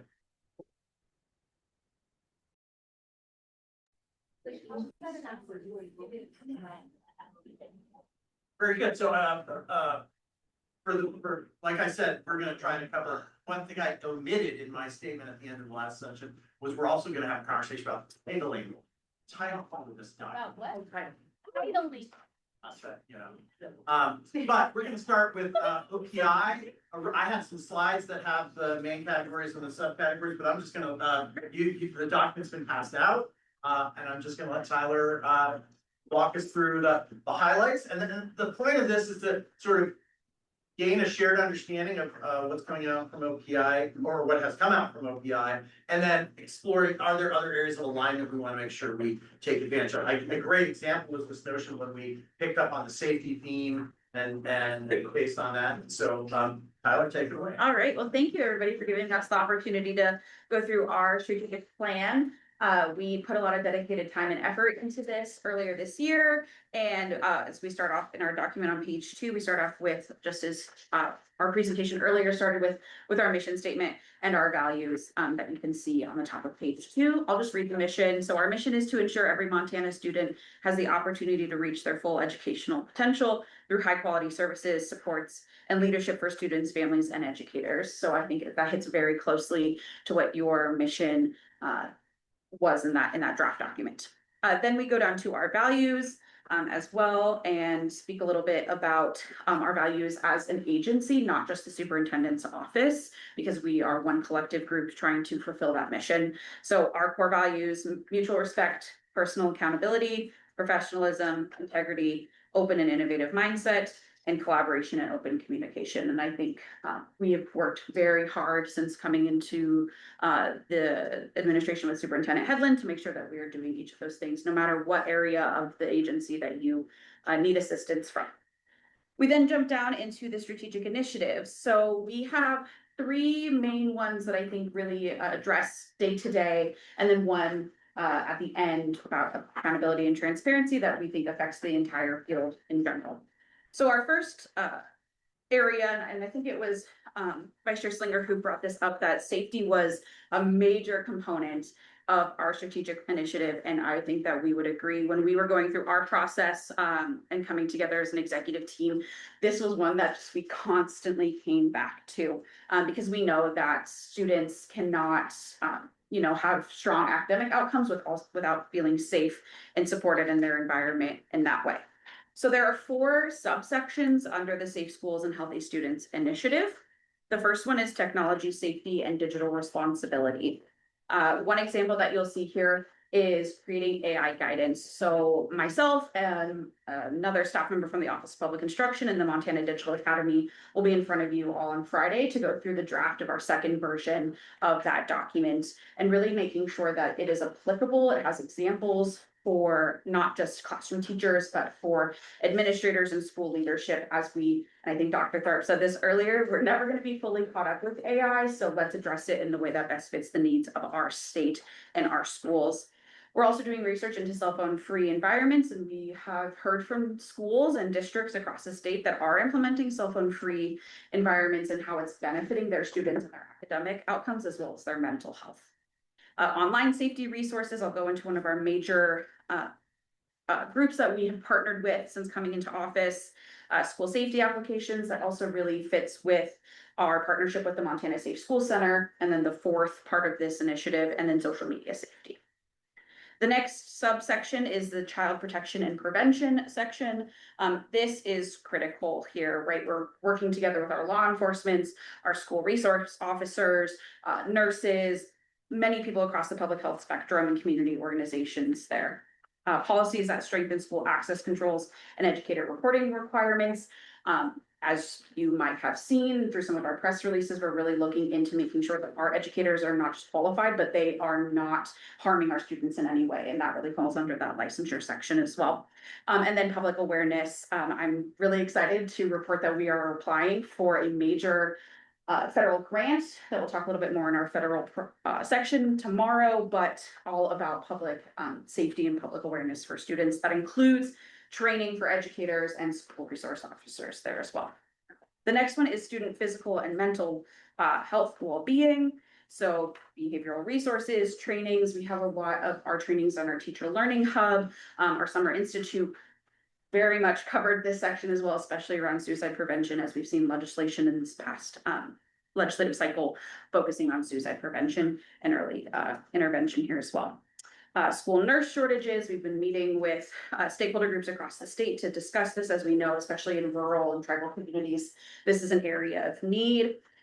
School nutrition partnerships, so Montana Marinara program, we partnered with the Department of Commerce and the Department of Agriculture to continue the funding for that, to bring Montana-based marinara into schools using Montana vegetables, and that is housed in Ronan, and maybe one day we can travel all back to Ronan and go see that site. That'd be very cool.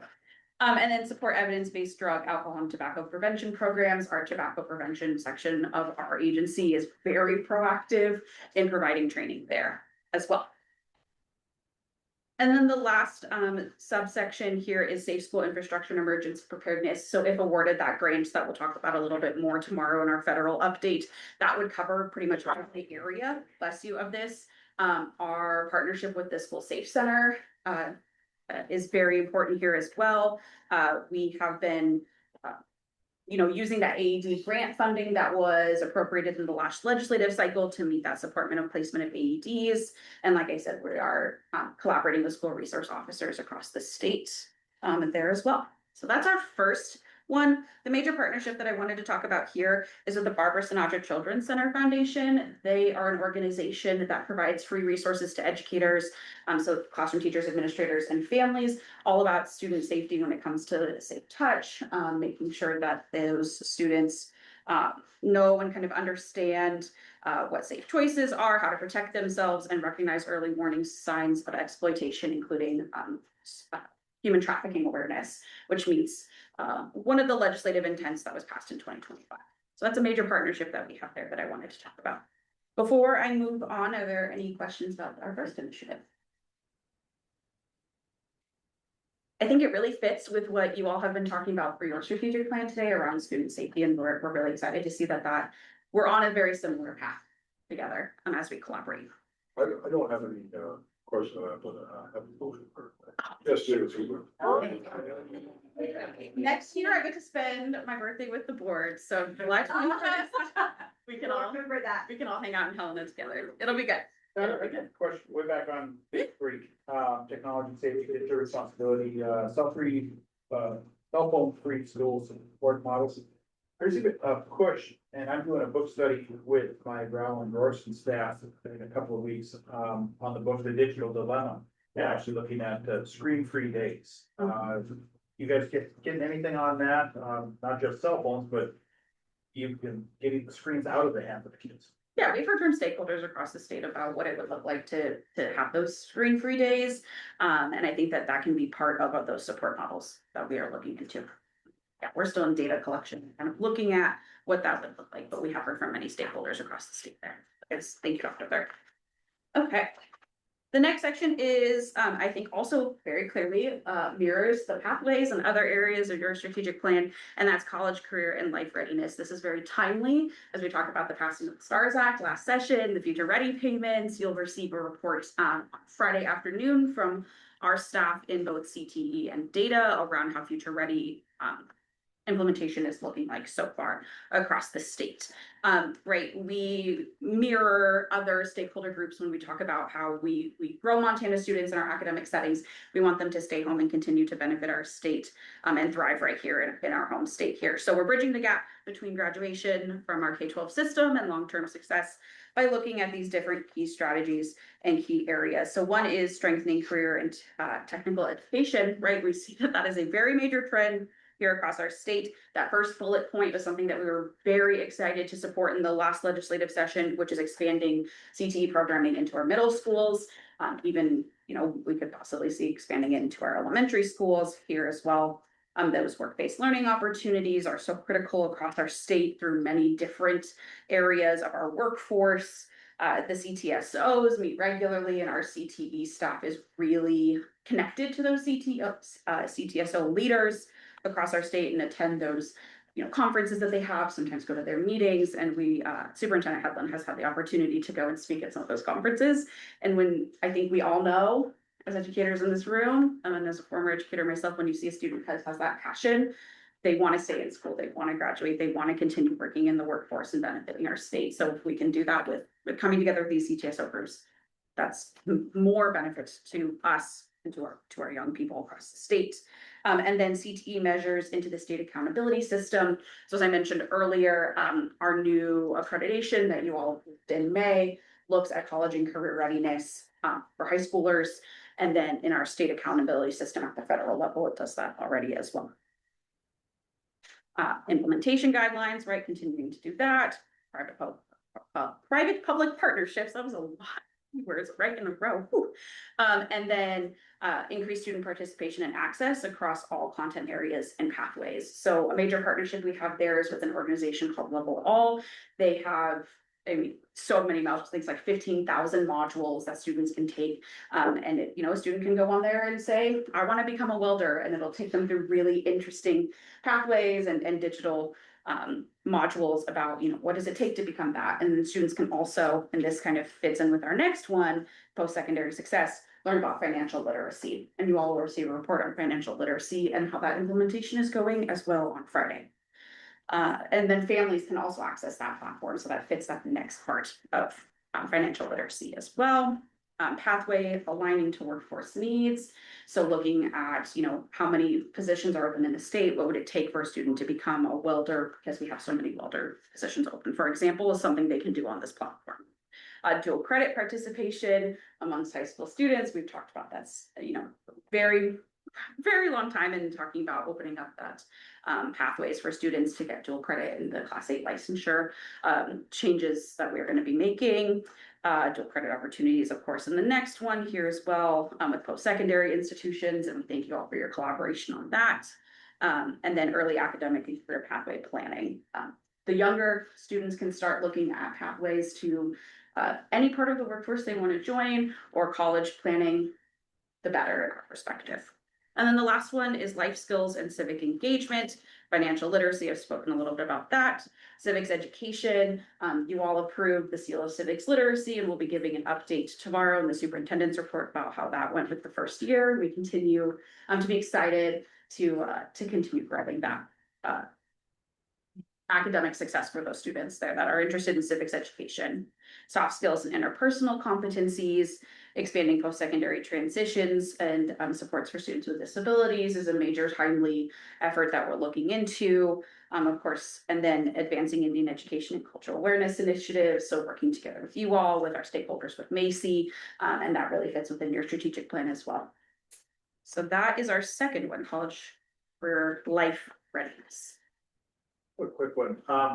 Yesterday at School Funding Interim Commission, we voted to advance a bill draft to increase funding for sixth graders for schools that are operated and accredited middle school, junior high. What kind of CTSO opportunities are there existing now for junior high students? That is a really good question, and I would need to check in with our CTE team about that as well. Been a while since I had a touch directly with high school, so.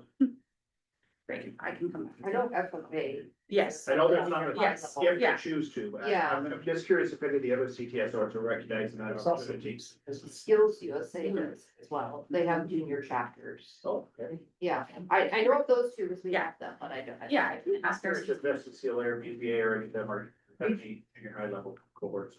BPA can, I don't know if they always do, but, they take, a skills test for, I think it's sixth graders, and then they're awarded the BPE certificate in, mostly skills competency and typing and, various things like that. I know that happens. Perfect, yeah, yes, I will check in with them about the other ones that we have not mentioned, like HOSA and others. And then our next one is improved academic outcomes in core subjects. Once again, I think very much so mirrors what you all were talking about earlier. This morning, right? Strong academic outcomes in core subjects as well as in other areas. here we focus significantly on literacy and numeracy, which I know is a major effort here at the board. So the first key strategy and action in this one is early literacy excellence. And here we focus, like I said, a lot on that 90-minute literacy blocks, ensuring all students read on grade level by the end of grade 3. We're really excited for the implementation of our Montana High Impact tutoring project, which comes out of a federal grant that we applied for last year. The EIR grants that we applied for at the federal level. The schools that have been identified that meeting the criteria have already been working with our team, and that implementation will start soon. And we're I think more than happy to give the board an update on how that is going as we implement in our first year here as well. Here you'll also see multi-tiered systems of support that of course can be academic and behavioral, as we all know. And when we talk about our data modernization project, that MTSS platform is part of that. And we're beginning to roll that out here to schools more on a wide scale level. And tomorrow we'll receive an update on the data modernization project. Early literacy partnerships, evidence-based interventions, of course. Family engagement here is very important, right? We believe that, you know, families starting that early intervention early, as well as schools starting that early intervention early, leads to long-term success. And then recognizing schools and families for literacy achievement. That's an area that we're working through the recognitions. Excited for later about how that program implemented. Next is our math. I just want to say.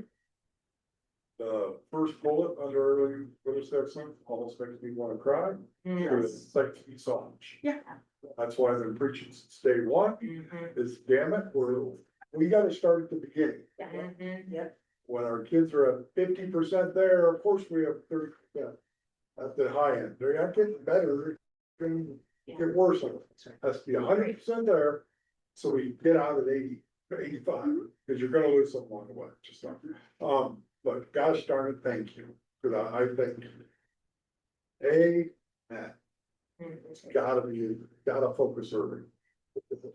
And we'll have data around K2 implementation, as it is a new part of the accreditation system for our schools that have K2 students. So that is data that I think bringing in front of the board would be very important. Of course. Next is mathematics achievement. We of course always love our collaboration with the Office of the Commissioner of Higher Education and the Montana University system. Here we're focusing on math readiness and reducing remediation. So there's kind of two parts of that. One, of course, is the reduce of remediation for those students who are coming into college, you know, ready to be there, that they're not having to take math classes over again. You know, that happened to me when I went to college, and I know how that affects students. So I think that that's a very important part here. The next one is that math readiness here. That kind of fits within that third bullet point here is, I mean, as a high school teacher, I know my content, right? But as an elementary teacher, I kind of put that hat on, thinking about my counterparts there. If you're somebody who is wanting to be a kindergarten teacher and you prepare and you take your courses in that way, but then you get a job teaching 7th grade. Are you prepared, right? Are you ready? So that really falls within that educator content knowledge and math readiness through targeted professional development and credentialing opportunities. So potentially discussing things around a specific certificate for math readiness for our elementary teachers. On that front, I just want to let you know, we'll have at least 2 campuses communicating to in-service teachers this fall who have the K-8 license, or they have advanced certificates or credentials for them in pedagogy and in the content, so that we can strengthen their math instruction. So it's a direct result of this big partnership. Yep. MSU and MSUB. And then we have 3 others that are working on pieces to get them out, so that anyone anywhere can. Already taken actionable steps. I love that. And then the second one is really interesting, and that's applied in technical math options for students aligned to CTE pathways, right? Like I said, if a student feels really passionate about wanting to become, you know, a home builder, you know, what are the potential options that we have there for our math that's targeted around CTE? So that's what we talk about there. And then this next one is a whole bunch of things that we do at the OPI. So the effective education systems. An inventory of high quality instructional materials. That was a very hot topic at the last legislative session. And so looking at having that list for schools, not telling them they have to use those materials, but providing opportunities for schools to be able to access, provide meaningful and instructionally aligned assessments, right? We continue to work through our assessment system at the high school level, at the grade 3 through 8, and we'll be presenting a little bit more about what's the next steps forward with assessment for you all on Friday morning. Expand proficiency-based learning guidance with clear implementation examples. Proficiency-based learning, one, is becoming a hot topic in education, and two, is to be implemented here at our schools through the accreditation platform. So providing examples. Emphasize training for responses to student behaviors and education preparation programs. The University of Montana has the Safe School Center. We have a very strong partnership with them, but also the University of Montana responded to this request with getting some of the Safe School Center staff trained in CPI, which is a crisis prevention program, and training their in-service teachers, training their students going through their EPP through that. It is very expensive, so looking also at the funding for that as well. Modernize accountability and accreditation systems to better serve rural and diverse districts. We know that the accreditation system, this new model is going live, so responding to schools timely in that matter. Provide targeted support for low-performing student groups, advance Indian education for all, strengthen educator recruitment, preparation, residency, and retention. Had a long discussion about that this morning at the board level. Enforce content standards to maintain focus on core academics and reduce instructional distractions. Tomorrow you'll receive information about the math skills map that recently went live in accordance with our new math standards. And Marie Judish will give you an update on that tomorrow.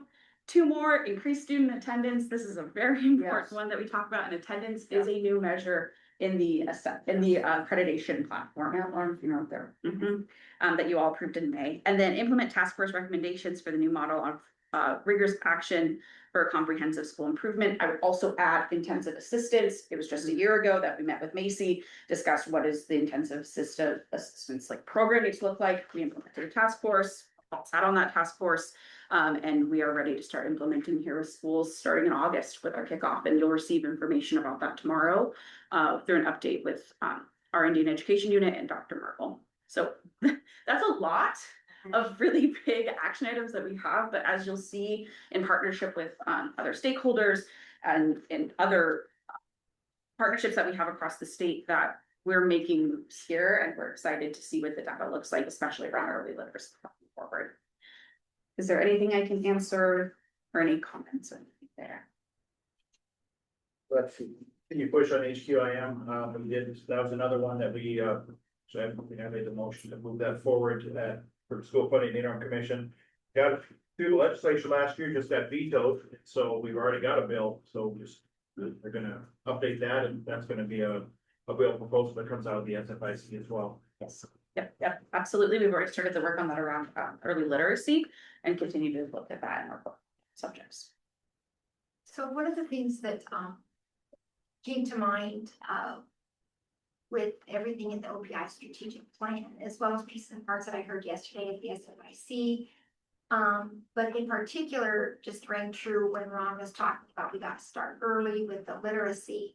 And even ahead of that, we have to start before they get there with well-trained teachers, that early literacy piece. And so as I think about this, as I think about the MQIC, I think about the opportunities for the board to really approach this next strategic plan from the standpoint of a true continuum in Montana for students and for those who would prepare, and then we circle back, right? Just because none of us are island unto ourselves, and I think that we've worked so great and so well together.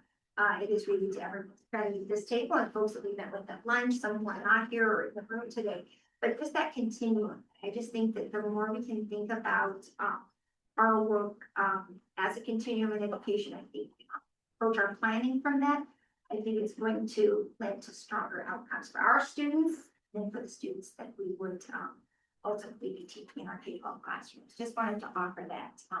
But yeah, some good outcomes, good conversation yesterday at the SFIC around a number of those pieces as well. The last part of our strategic plan really fits within everything that we do at the office, and our commitment and our values and our mission. And that's transparency, innovation, and accountability. But this is a whole agency responsibility, so this covers, of course, the executive office, the programs, units, and divisions that you all meet with so frequently, our finance, and then, of course, our data and IT division. So a couple of things here, right, as we talk about reviewing and modernizing our systems, tomorrow you'll receive an update on our data modernization project. We talked a little bit about how we are moving towards a new data reporting system that is more modernized, will be very transparent to the public, right? We talk about and do a lot of discussion with our legislators around statutory changes.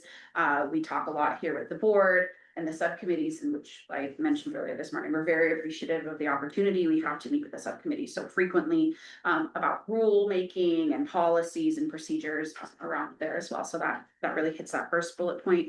As we all know, and especially those of you that are current active administrators in our schools, we collect a lot of data, and we want to make sure that we're collecting data when it matters and not repetitively, right? And so when we talk about modernizing our systems, we say, you know, is this data collection? What is it going to be used for? How are we going to report this? How are we going to be transparent about this? And then, you know, making sure we're not collecting that piece of data here in October and the same piece of data here in December, right? You all are busy enough as active administrators, those of you here in the room. So developing modern, secure, and timely reporting systems here as well. That fits in that next bullet: reduce and automate reporting and data collection requirements, and aligning systems to eliminate duplication and efficiencies. So that is how we want to approach all of our stakeholder groups, as well as the field. So I'm stand for any questions. I appreciate the time, and I really appreciate the alignment that we've seen, and echo what Dr. McLean said. We work best when we work all together. Thanks, anybody have any questions for it? Cool. So, just to put, a little bit of a ribbon around this. It might make sense, so let me put out an idea and see what your reaction is. It might make sense throughout the board strategic plan to actually, you know, make reference. So for instance, in focus area 1, you might say, you know, the board acknowledges and is substantially aligned with the OPI, you know, priority on student, you know, college and career readiness or something like that. Does anybody find that concept objectionable, or does that make sense to people? I had the idea of perhaps footnoting the crossover, because then if either document changes, it's very easy to remove a footnote without changing the verbiage entirely. Or some sort of crosswalk document. That's the other idea too, is a crosswalk document that is shared, that is its own document. I prefer not to be in the document as well, because it's, yes, we collaborate, but our purposes are different. So, a crosswalk or footnote or some kind of acknowledgement, but not in the original document, it would be my preference. Not because we don't like you, but Our purposes are different, absolutely, and I think that our office would be more than happy to work with McCall or whoever it would be appropriate with to create a crosswalk document. I think that's more appropriate. what do you think of that, Paul? I'll do whatever. Well, the idea is good. Would it serve a purpose? I like having a crosswalk document. I do think that makes sense to show the collaboration and coordination between the two plans. I think that makes a lot of sense. Okay. Great, we'll proceed then in that direction. Let's bring our slide deck back up so I can handle the last couple of bits of business. I think one of the things we want to do is talk about the title of the document. So what did we do? We pulled a couple of titles from other states. Future Forward Ohio. Obviously from Ohio. United We Learn is the Kentucky Strategic Plan. The blueprint for Maryland's future is Maryland's, obviously. Each one of these, except for the Kentucky one, has the state name in it. And then to the left, we put a few, you know, key phrases that we hear about Montana, right? You've got your motto, you've got the treasure state, you've got big sky country. And I think all we wanted to do was throw some of these words at you and then let you all maybe brainstorm a little bit about like possible titles that you, or frankly, word combinations that you like, that then we can take back and sort of, massage into something that, you know, we might end up with 3 choices that we put back in front of you or circulate stakeholders the way I think so. And it's sort of brand for some of the other That's states, the Yeah, blueprint right. and infrastructure, right, the blueprint. Top 10 is their 10 goals, I think. Yeah, So yeah. I categorize it. And you know, we learned is a play on Kentucky's state motto. Yeah, that's why I brought them on together. Which in Tallahassee, what our state motto is like golden silver. I don't think that's gonna work. Or in Placid, I don't think so. That's okay, that's okay. It inspired you. Stresses our multicultural backgrounds. Yeah. It's like, I don't know how it's gonna play. Very simply, the Montana University system, ours is just the student success agenda, and I was thinking about, you said one state was listed. But we have, we update our 10. You know, every. That's cute. I put it, It's very simple. kind of like. Yeah.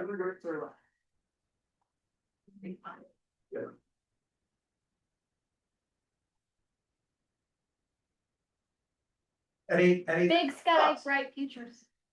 Yeah, I like that, actually. That's not short, you know. 4 words does read. Yeah, So that sounds like a, you know, one of the potentials. What did you say it was? Big sky? bright futures. Bright futures. That's Unless nice. you wanna share your idea of how we. Oh, yeah, it's gonna be fun. So because we're going to be in Glendive, in September, and we'll be probably, likely, maybe not, but approving the final plan. I thought it could be kind of fun to have like a class or a grade or, some fraction of someone in Glendive, select the final, unless you all like actually really care. Maybe kind of About- like a student competition, that'd be so Yeah. cute. I mean, you guys can like pick the 3 that you like the most. I would give to both. Ron's thinking definitely no. But I thought it could be kind of Well, cute. we're driving right by Miles City, so I would think that maybe. Did you No. visit Mouse City, Glenda? Going the high line. That's such a cute. But it could be kind of fun to let them choose the name. Well, speaking as an alumnus of Dawson County High School, There you I go. will tell you, you will find no brighter, more capable student bodies in the United States. They are the Red Devils after all. That's right. It could be kind of fun. But you'd have to pick like 3 or 2 that you really like. Blue Devils are not. Whatever. So we live with either one, Make sure you- yeah. I think that's- Yeah, you have to go the lowest, whatever they choose. That's Just a thought. Yeah, if we can come up with 2, I feel like coming up with 1 is hard, but if we can come up with 2, I'm all in on that. We have one so far. Yeah. Well, were you saying the kids would come up with them or they go? No, no, Okay, yeah, that's what, okay. They've been like, Things from the list, right? Final answer, yeah. Just making sure. I'm reminded, Joey and I toured the State House yesterday, and there's an extensive story about how Helena got selected as the Yes. state capital. This reminds me of that. That's not the People first start time. lobbying for their favorite. I was gonna say, the 2 how do you feel about that? They think they did. Yeah, exactly. I like that one. Learn how to read stuff like, yeah. I was, that is, even though it's long. but it's a plan. Montana made future ready. Sorry, I like Montana. Wow, you're on a roll. You are on. GTP. But it is a little misogynistic if you're gonna have a woman in maid costume. Oh, goodness gracious, not that kind of me. So I mean, Starting the last. MATE. It brings that alliteration like Alabama and Plan cheese. with Montana's Yeah. future. What did you say? Under the big sky. Planning Montana's future.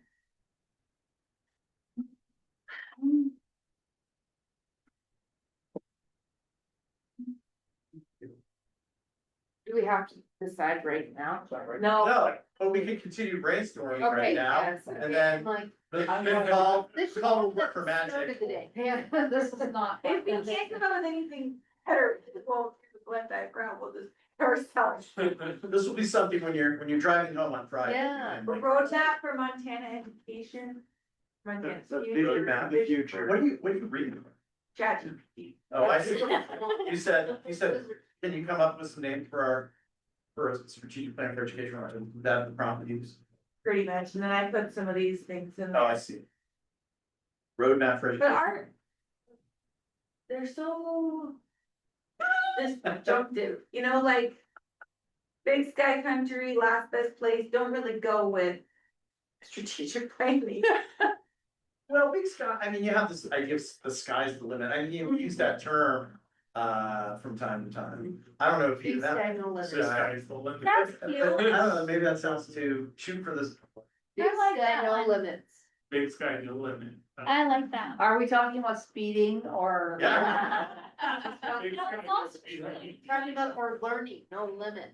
I'm just trying to clarify that. I like how we're doing it two word, Yeah. Yeah, there's something to that. In Ohio, when I wrote the strategic plan, or with support of the writing of the strategic plan, there was each child our future, each child. It's cute.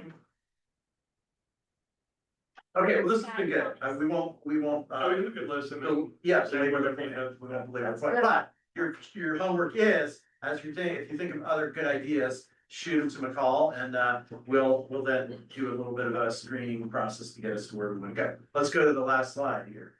Oh, we are also working on a way to present this Yeah, in a one pager, right? So this is how it's starting to look. Again, this is built off of, whose model was it? The Utah model, I think.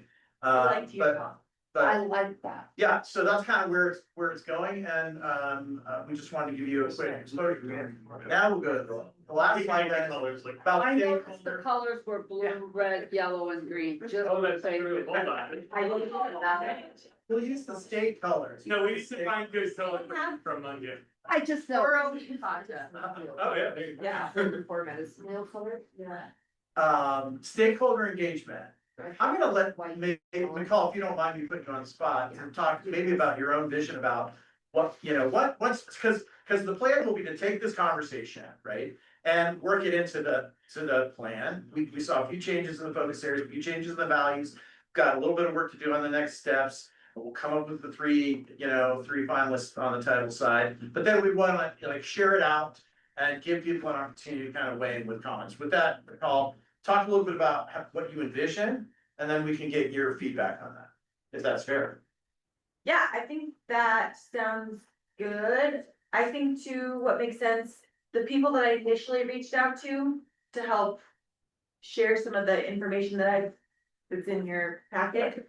I think we would want to reach back out to them. But then if there are others that we should be adding to the list to get feedback on the plan, that would be great. Right, and the real question is, how broad do you wanna go? Yeah. I mean, should you give every district superintendent an opportunity to look at it? Should you give every, No. other, Definitely not. how far do you wanna go? We need them, don't. Yeah. Are there other entities that weren't on, is there a business community, subset of people, some of the major business organizations? Are there, other, community, groups that might make sense to take a look at it? And so forth and so on. That's in some ways the question about, do you wanna go more broadly than where you started with? And are there specific questions you want answered about it, so that you Right, send right. it to anyone, say, kind of, instead of just react to it. Or just hey, send us your comments or suggestions. I was thinking as we continue to edit this in between then now and our next meeting, we might have a pretty solid draft that I will suggest McCall take that with her when she goes out on the Mass Road Show. We've been hit about half the mass races. Yeah. Their meeting. So if we can not draft across it, but let people know that this is who we are. Yeah. What we stand for, and what we do. Yeah, I could definitely bring that one pager. And ask them to kind of share that with them and just let them know that this has been working on it, see if they have any reaction to it. Yeah, That would be a good part of the conversation from our. because we still need to distinguish ourselves from someone that works with the schools on day to day. You know, so they don't confuse us with OPI. But we still need them to know what it is we do and walking that tightrope might be something that is worth doing.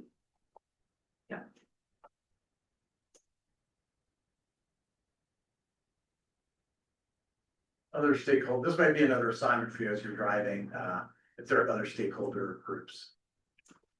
Well, if we're asking other stakeholder groups to look at this, it should be, in my opinion, it should be stakeholder groups that kind of understand what it is we are and what it is that we do. Otherwise, we're gonna get a lot of feedback that's gonna be noise or maybe meaningless, but people who understand the purpose of the Board of Public Ed,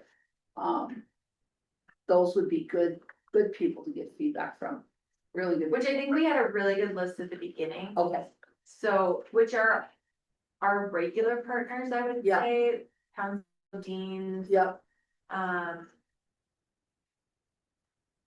to think if there was more broader than that. But if there are others that you think of, do let me know, I'm happy to send it to them. Right, because part of the point is finding those people for whom their support and their, at least the opportunity to comment or feedback brings them in, you know, kind of, and ensures them as part of the fold and part of the, you know, people that are gonna be supportive of the work that has. people who have served on committees for the board, specialized committees for the board, might be someone, another stakeholder group that would understand. Yeah, I was thinking exactly that. That's who I was thinking of. But not only them, we've had other special committees. Are there certain questions you want me to ask? Should be asked. I think we thought that, some of the metrics to maybe a subset of the group, some metrics issues might be, useful to ask.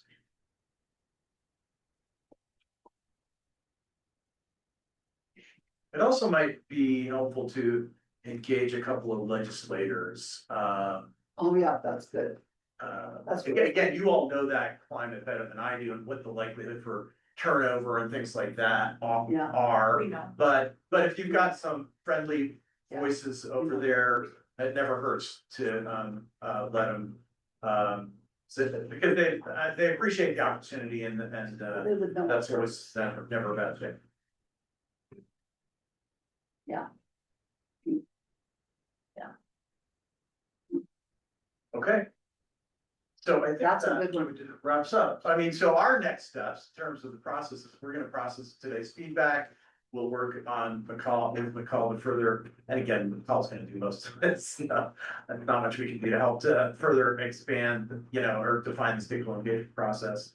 We'll produce another version and send it out to you for your comments, and then, and then work towards getting everything ready and in place for the September meeting.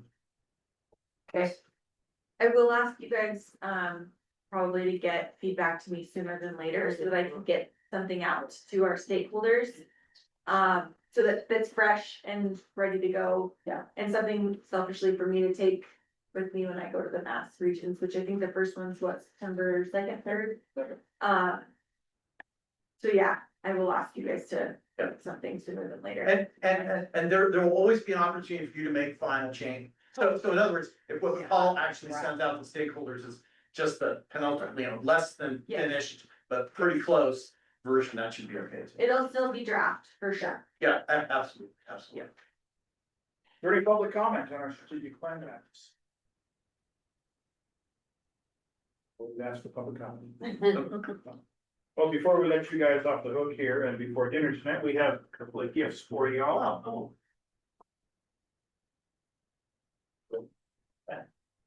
One item not considered as a Bigger value. the name for our plan is on your mug. Oh, there you go, there you go. On behalf of the Board of Public Ed, thank you for coming out and helping us. Yeah. Thank you for the Pleasure. Like I said, you can't can't know how enjoyable it is for us to just be in person with a state board. Doesn't happen very often, unfortunately, but, it's always a thrill for us, and we really appreciate it. And, you know, and invariably, Joey and I tell these stories about what a great time we had, what a great group of people you are, what a great vibe there is, how excited we are about your strategic planning work. You know, we become, champions for the great work happening here in Montana, so keep it up. Thank you. Thanks for having us. Nicole, plan for tonight? All right, we are wrapped up now, and then board members will meet at 6 for dinner. 6 o'clock, then tomorrow back here at 8:30. Not, oh, silly thing. That's what I was gonna ask. Yeah. Right, so. I like it a lot. I like that. Building and room will be secured, so any items you want to leave will be just fine. And we will reconvene, at 8:30. We get a recess. Did everybody get up?